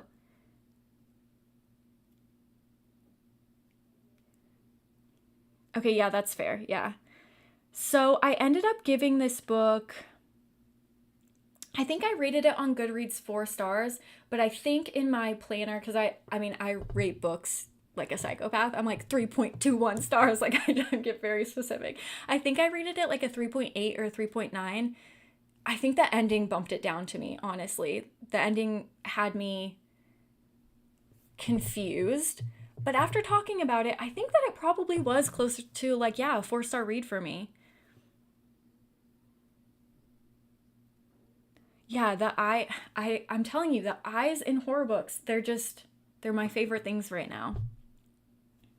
So if you guys liked this one, this is not a horror book, and it's pretty messed up. So do not go into this read lightly. And it has nothing to do with horror, and it's like more of a philosophical book, or I don't know, but if you just want to read a book to gross you out, another great one is George Bataille's Story of the Eye. That's another good eye book for you if you want something else gross to read, but go in with caution.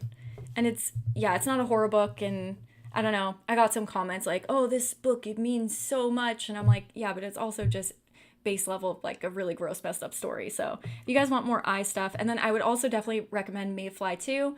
I brought that book up earlier in the stream as well. I really enjoyed that one too. That's kind of like the same. It's almost like an American Psycho retelling from a female perspective type of story, but there's a lot of eye stuff, and she was heavily influenced from George Bataille's Story of the Eye as well. So they're all, I feel like, kind of connected in some way.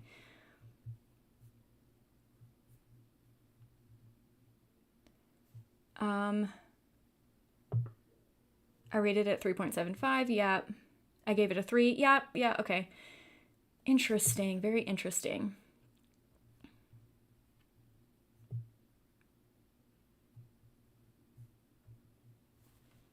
Yeah, I think 4 for me is still a really good book. Like I feel like I rate a lot of just like decent reads 4 stars. It's hard for me to give something a 5. 5 is like the best book I've ever read.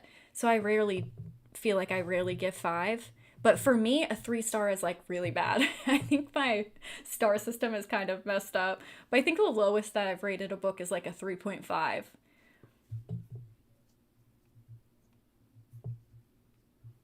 Yeah, we'll talk all about like I'll definitely keep you guys up to date on when we decide later. So if you have to go, don't worry about it. I'll let you know on the YouTube channel and on Instagram what we decide for next time and what time that'll be and all that stuff.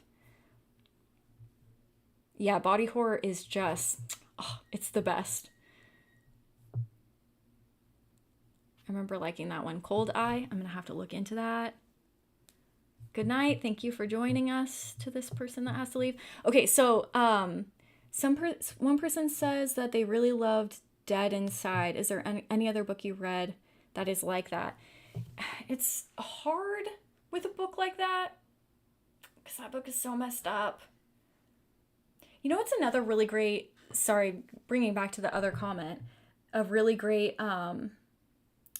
extreme horror book is Baby Fights, because it's actually kind of mild, but it's super well written and it's so fun. It's about a group of rich people. Like, tell me that this is not what would happen. It's about a group of rich people that inject babies with angel dust and make them fight to the death.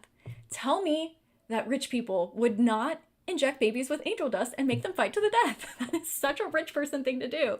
So that book was really fun. I really liked, oh man, I can't even remember. I really liked the Wrath James White book that I read, but I can't remember the name off of the top of my head, but that one was one of my favorite extreme horror books that I've read. That one was pretty messed up.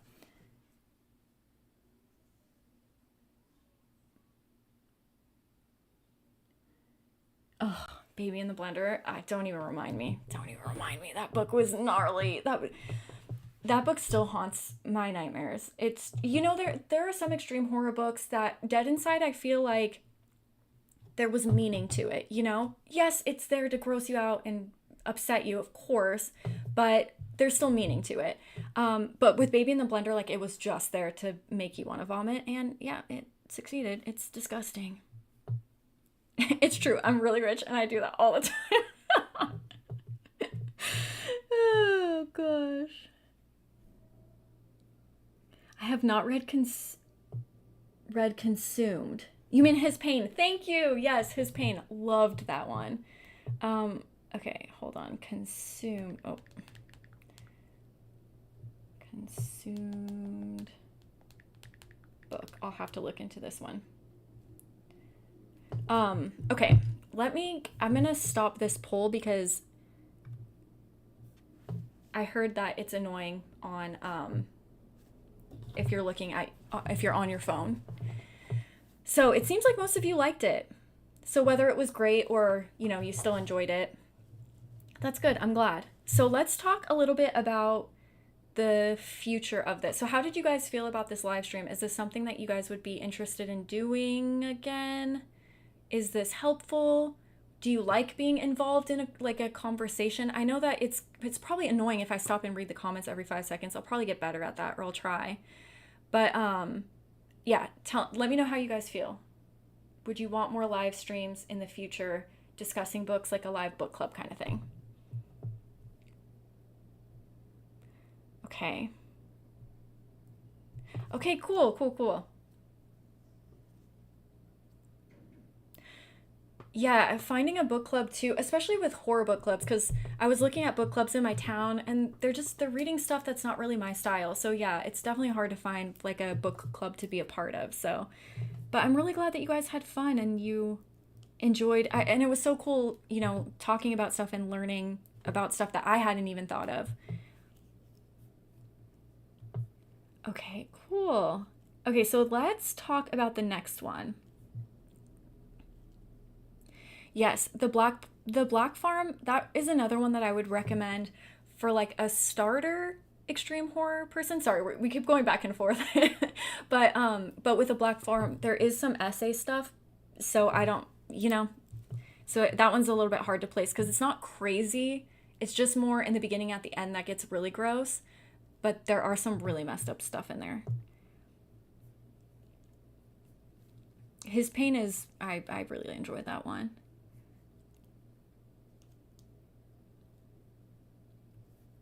Okay, it seems like, yeah, it seems like you guys would want to do this again. This makes me so happy to just have people to talk about books to. Oh, and I promise you it makes my husband so happy because then I don't walk around for a week talking about how much I hate Heathcliff and my husband's just sitting there going, oh my gosh. I like to go in to see The Riverman too. Yes, that was a fun one.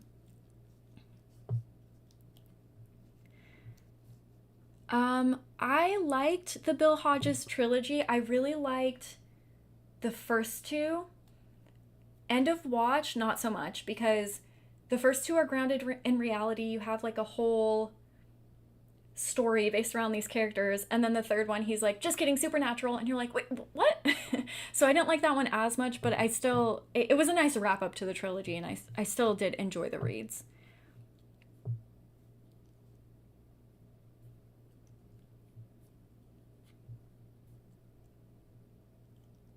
Okay, yes. Okay, you're bringing up Discord. We're going to talk about that in just 1 second. I'm just trying to get through. I haven't read Full Brutal yet, but I know that a lot of people say that it's pretty messed up, so I will definitely have to read that one.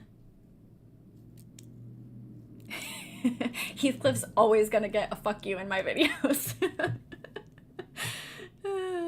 It's hard not to. It's hard not to talk about a book that's like, because some books just stay on your mind and you can't stop thinking about them. And that's how Wuthering Heights was to me. I could not believe that a character so evil existed. Okay, so book club for next month. I was thinking,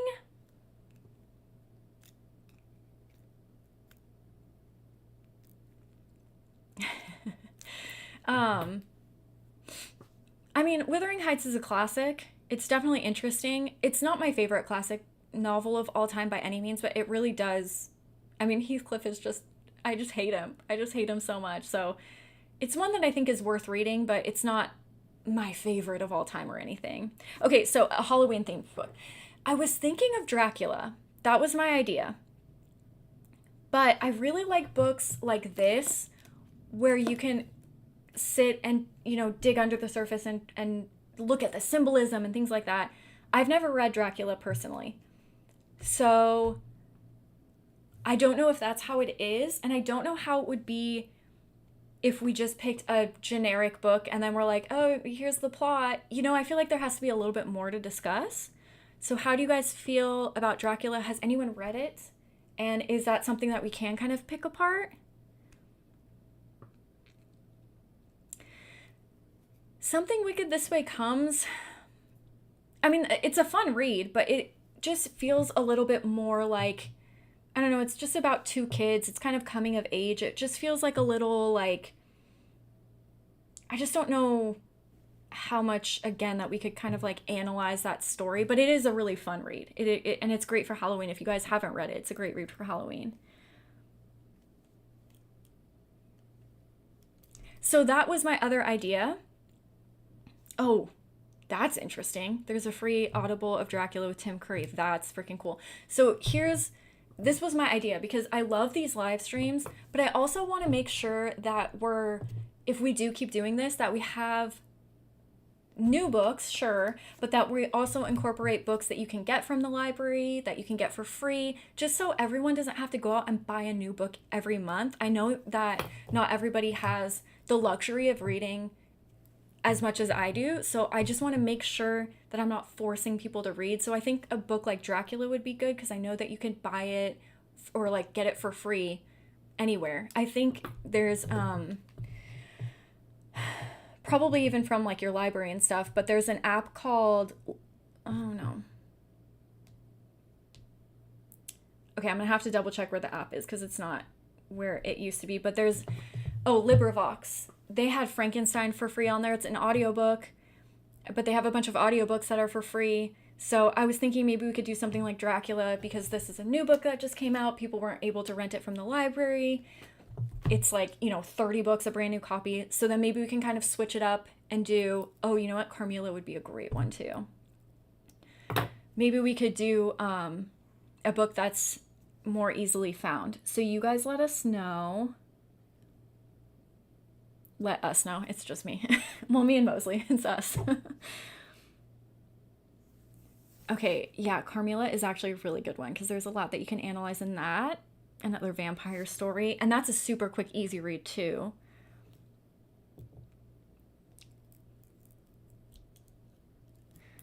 Libby. Yeah, is Libby the libraries app? Is that what that is? Okay. So, one of you guys recommended a book to me. I just bought it. We used to live there. We used to live here, something like that. It was sold out at every Barnes and Noble. I looked on my library's app and they had like 30 copies and they were all booked for like 15 weeks. It was insane. I was like, okay, there's no way I can find this. So that's why I think it would be nice to have something a little bit older.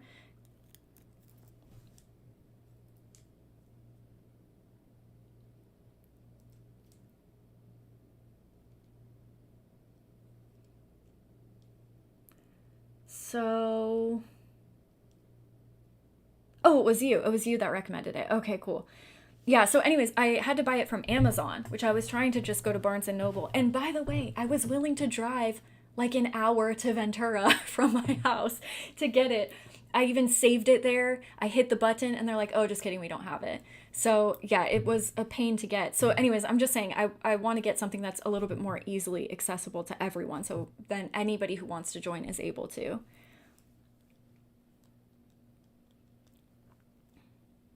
Oh, see, that's cool. On Libby, you could get books on your Kindle. I didn't know that. Well, yeah, I guess that makes sense because they're just ebooks, but I've never done that before.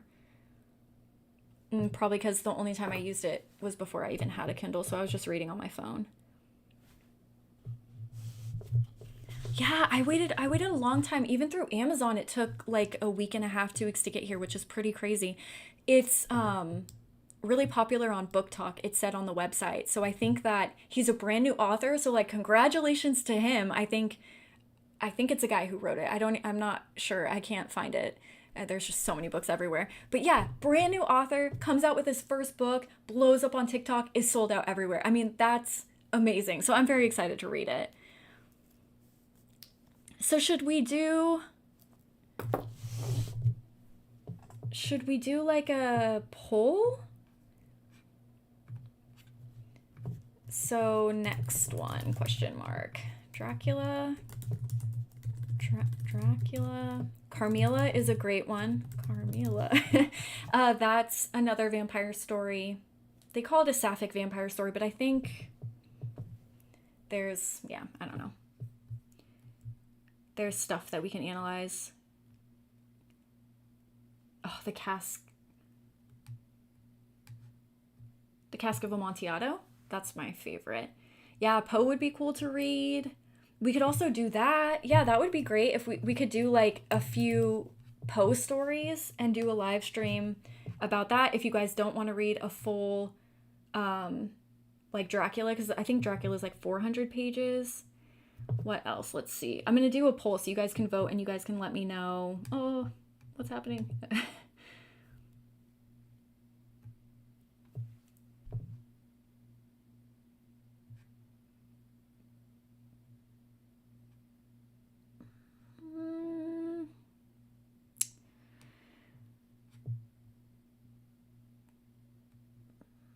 Okay, so you guys think we should talk about it and then do a poll later? You mean later today or like on Instagram kind of thing? So we can all think about it and decide. What do you think?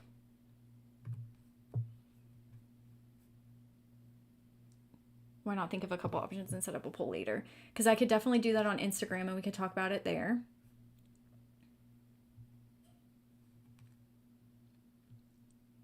Yeah, well, that's the thing, because this person said reading Dracula kind of put him in a reading slump. Sometimes that can happen, definitely with older books, and I don't know, I haven't read that one, and it is quite long. So I don't know how much time people want to commit to it. This one was such a short, quick, easy read. And we can pick something that has nothing to do with like vampires. It could be something completely different. So yeah, just let me know what you guys think. Let the Right One In is a great vampire book. Yes. We could do Clive Barker. Yeah, there's so many. Okay, so you guys, it seems like you guys want to do a poll later.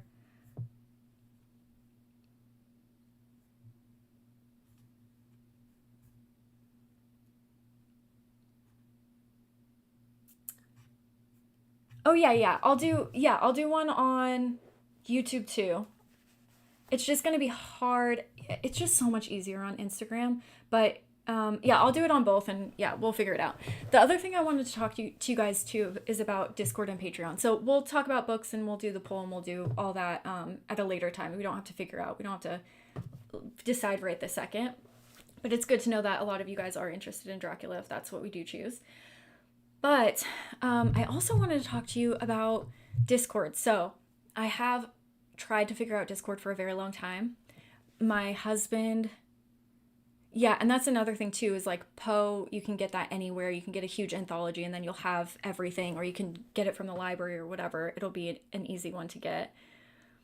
My husband, though, has showed me Discord. He sat me down. He explained everything to me. So I think that we will do that. I think it would be fun to have, because he was showing me that there's different, I don't know, like the terminology, whatever. I'm an old lady, okay? But he showed me that there's almost different rooms that you can have. So I was thinking, oh, that'd be cool if we had one room where everyone could just upload pictures of their pets, like their dogs and cats and stuff. And then we could have one with our favorite book quotes. And so I think that that's a really cool idea. So I'm down to set up a Discord. And I will be doing that shortly. Another thing is, a few people have asked me about Patreon. And yeah, see, that's the thing is like, it's, I always thought, what's the point of all this stuff? But it's so cool, like setting up a Patreon, like who's going to pay for, what am I going to do? More videos? That's what I always do. But it's just so nice to have a place where people can like just talk about books and the things that they're most passionate about. I just think it would be fun. So anyways, sorry, the chat is so distracting. I'm going to have to figure out a way to do this better. Yeah, everyone needs to see pictures of everyone's animals. I feel like that's mandatory. That's the thing. I'm so hesitant to just use different platforms. And then like this, I was so scared to do a live stream. But then once you do it, you figure it out. Or, I'm trying to. So I don't know exactly what Discord is. Maybe somebody else can explain it better. But from what I understand, it's just kind of like an area that will be for my people. And then there's different almost like chat rooms like this in it. But they have different names, so you can click on them and then talk to people. And then I think even you guys could make different rooms and stuff. Again, I'm not very well versed on it. But it would just be kind of cool to have book recommendations. And then everyone can talk about book recommendations, or like, book recommendations for Halloween, book recommendations for fall, for winter, whatever. And then we can just have everybody's ideas there. So I think that's what Discord is. Correct me if I'm wrong. But with Patreon, because a few people have asked about Patreon, and I've thought, how would I possibly do that? I'm like, would I just upload different videos? But I did a little bit of research, and there are people who do Patreon where they do movie nights. And I thought, that would be perfect for Halloween. So I think what I'm going to do is set up a Patreon, and it'll be like a testing thing in October.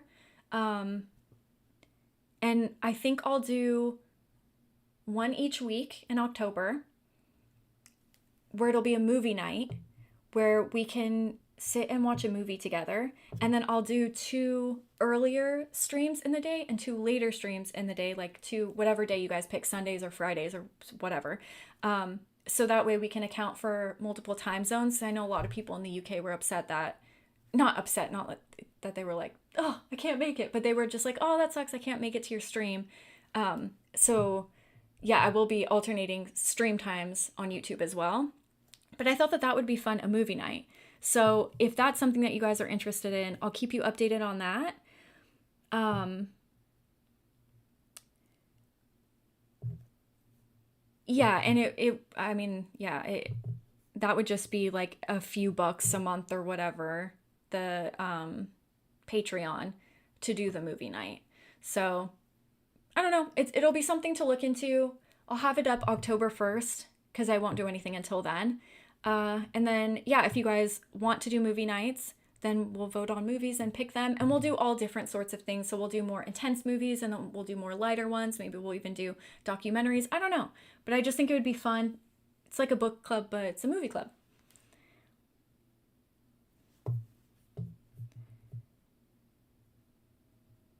Oh, see, I didn't even know. Oh, yeah, I guess it does. There are some video chatting stuff ability on Discord.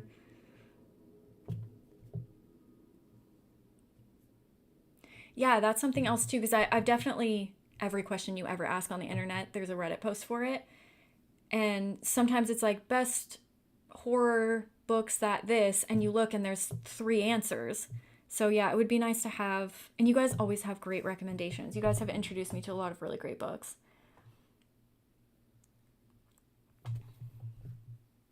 Okay, you can create servers, which are like individual group chats or forums. Okay. Okay.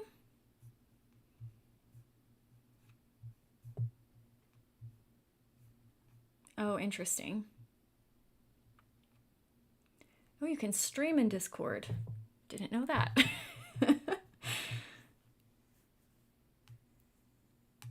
Also didn't know I could do. Oh, well, yeah, I think I don't know. My husband's the technical guy. He's the one that set all this stuff up, so he'll have to figure out all that stuff. So I don't know if it's through Discord or what. I have no idea. Okay, see, yeah, movie nights. You're in the Spooky Astronauts Patreon. They do movie nights. They're fun. Okay, yeah. I saw who did I see do them? It was another, it was like one of my mutuals, someone that I talked to, one of my booktube friends. They do that, and I thought that's such a wonderful idea, and I think that that would be fun. And that way we could do book clubs and movie clubs and just have kind of something for everyone. But for sure in October because yeah.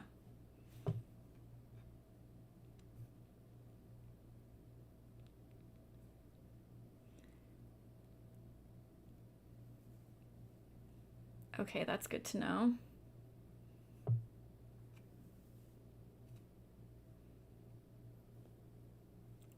Okay, that's good to know that yeah, Patreon could also be like a place to upload vlogs and less content that like because I was thinking there's no way I could post more videos than I do now. It takes a long time um, to post a video just because I have to read all the books for it and then I have to film it and then edit it and upload it and stuff. But yeah, something like a vlog that would be a lot easier to do, I think, in Patreon.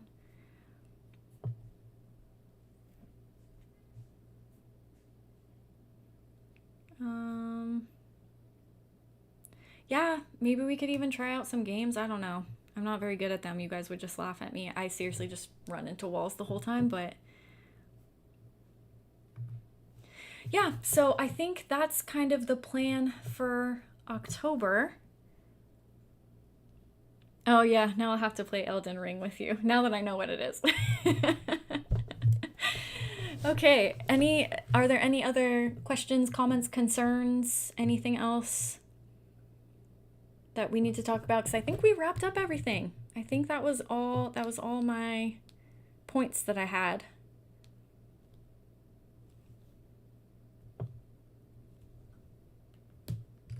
Okay, yeah, or unedited stuff on Patreon.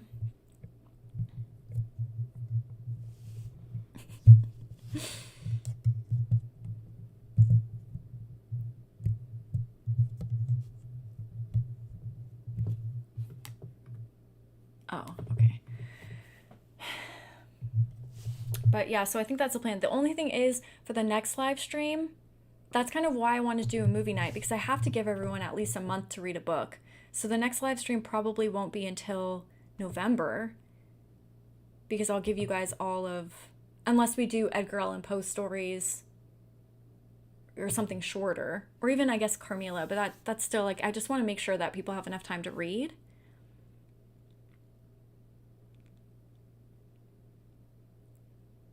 So I don't know, unless you guys have an idea for the next live stream that we could do in October.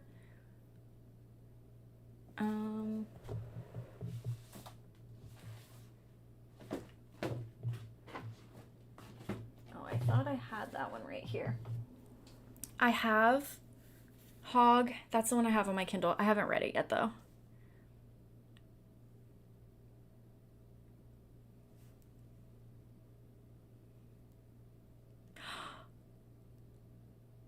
Oh. No, you're on book 25 of the Murder in the Mix series. Oh, that makes me so happy. I am telling you guys, that's what I'm currently reading right now. I'm on number 13 because I'm reading them one per month. But that's so funny. Yeah, they're addicting. They're so cute. What's everybody reading right now? What's your current read? I just finished the Day of the Door? Yes, last night. And then I started my Murder in the Mix series last night as well. The Haunted, by Bentley Little. Yes, I have read that one. I'm not huge into haunting books, but there were a lot of things I liked about that. You got the backstory of the house, like the land that it was on and stuff. It was actually pretty creepy. I'm not sure what Blackwater is. Yes, I've heard that Hog is very disturbing. I promise it's on my list of books to read. I have a lot of extreme horror, like I have one half log that I haven't finished yet. I just haven't been feeling well, so it's been really hard to film for an entire week, you know? Oh, I just finished The Woman in Black too. That one actually really surprised me. Very eerie, very atmospheric, and the ending shocked me because it's a pretty mild book throughout, and then you get to the end and you're like, oh geez, okay, didn't think that that's how it would end. I just finished Gravity's Rainbow. Why does that sound familiar?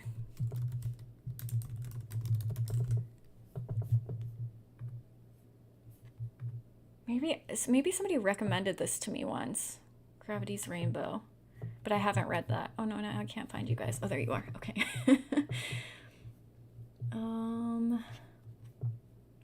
The September House. Yeah, I wanted to read that one too, but I haven't. Horrorween. Haven't read that one. Negative Space. What a ride. What a ride that one is. The Murder in the Mix series, if you have Kindle Unlimited and you're in the US, some countries can't get them. I don't know, it's really weird. I've had quite a few people tell me that they couldn't find them. But yeah, in stores, I can't find them in stores. I ordered them off of Amazon, but you can get them if you have Kindle Unlimited in the US, maybe other countries, but Middle of the Night. Oh, that's the new one. The new Riley Sager book.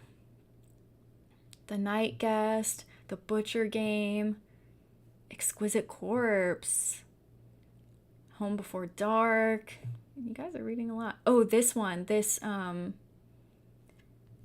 don't know how you pronounce it. This Fevre dream? Fevre? I don't know. I've heard...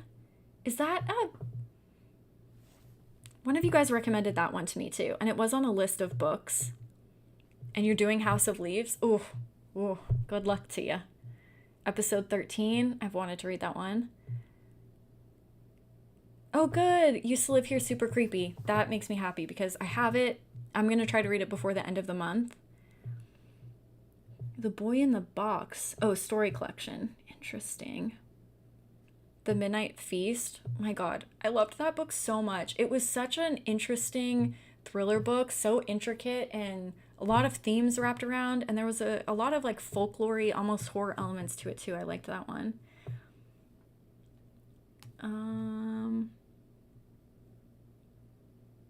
Pet Cemetery. That's a must.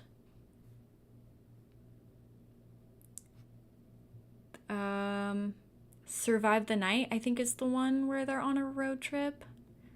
Is that the one?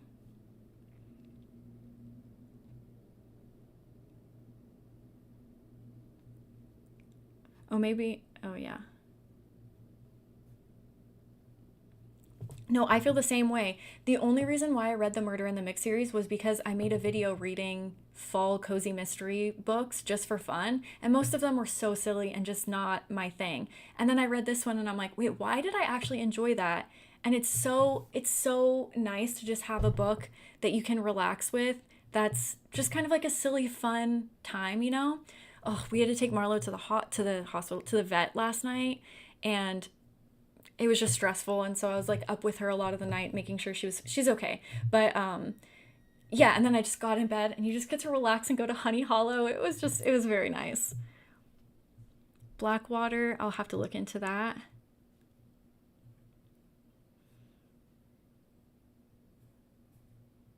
I would love to read House of Leaves. I have it. It's right there. And every time I'm like, I'm gonna conquer this book, I pick it up and I chicken out. But one day, that would be a great live stream, picking apart that thing. Something Wicked with This Way Comes. That's a great fall book, a Halloweeny book.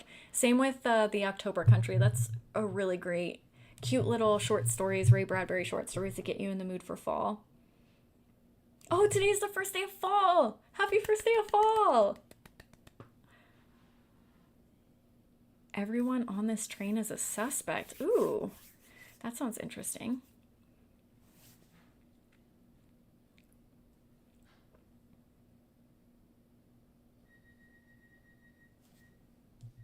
Nice. Yay. It's the first day of fall. Halloween's just around the corner. And it's so funny because it was like in the 70s last week. And today's the first day of fall. It's 90 degrees again. I'm like, ugh. So hopefully it cools off again. Okay, well, let me know. What do you guys think? What could we do a live stream for in October? We could just do one where we just hang out. Do you guys want to do that? Yeah, we can get pumpkin drinks. We can carve pumpkins together. We can do that kind of live stream in fall so that way everyone has a full month to read until the next live stream. Let me know your thoughts. Yeah, it's so warm. I'm very sad. I thought fall had come early and it has not. I'm in LA, so yeah. It doesn't really ever get cold here. Okay, yeah.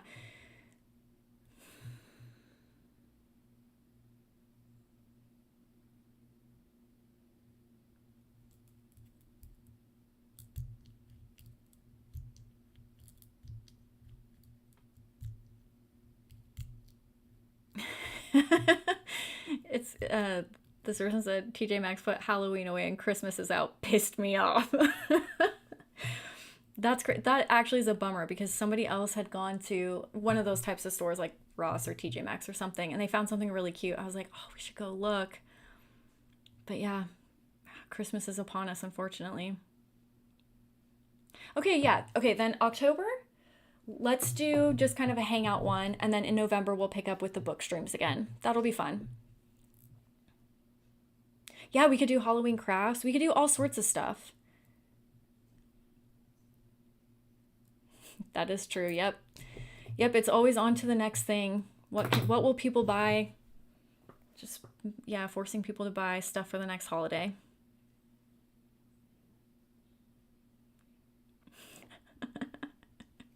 Yeah, I know it's coming.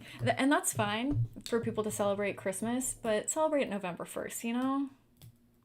Oh, congratulations. You're getting married on Halloween. That's so awesome. My husband and I got married on Halloween in 2020.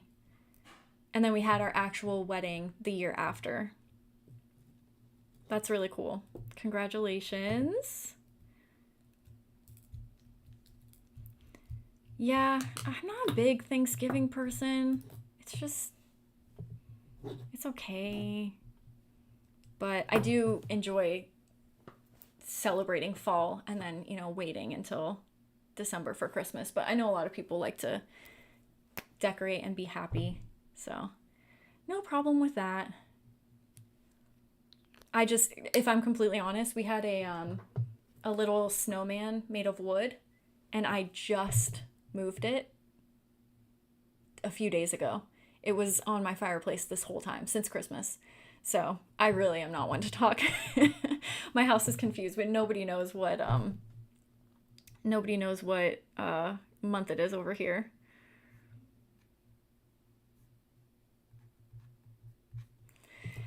Yeah, the whole Halloween is just, it's a whole it's got a whole feeling to it, you know? Like we took a walk yesterday and all the houses, everyone started putting up Halloween decorations. It just makes me so happy seeing blood and guts everywhere. Is that so wrong?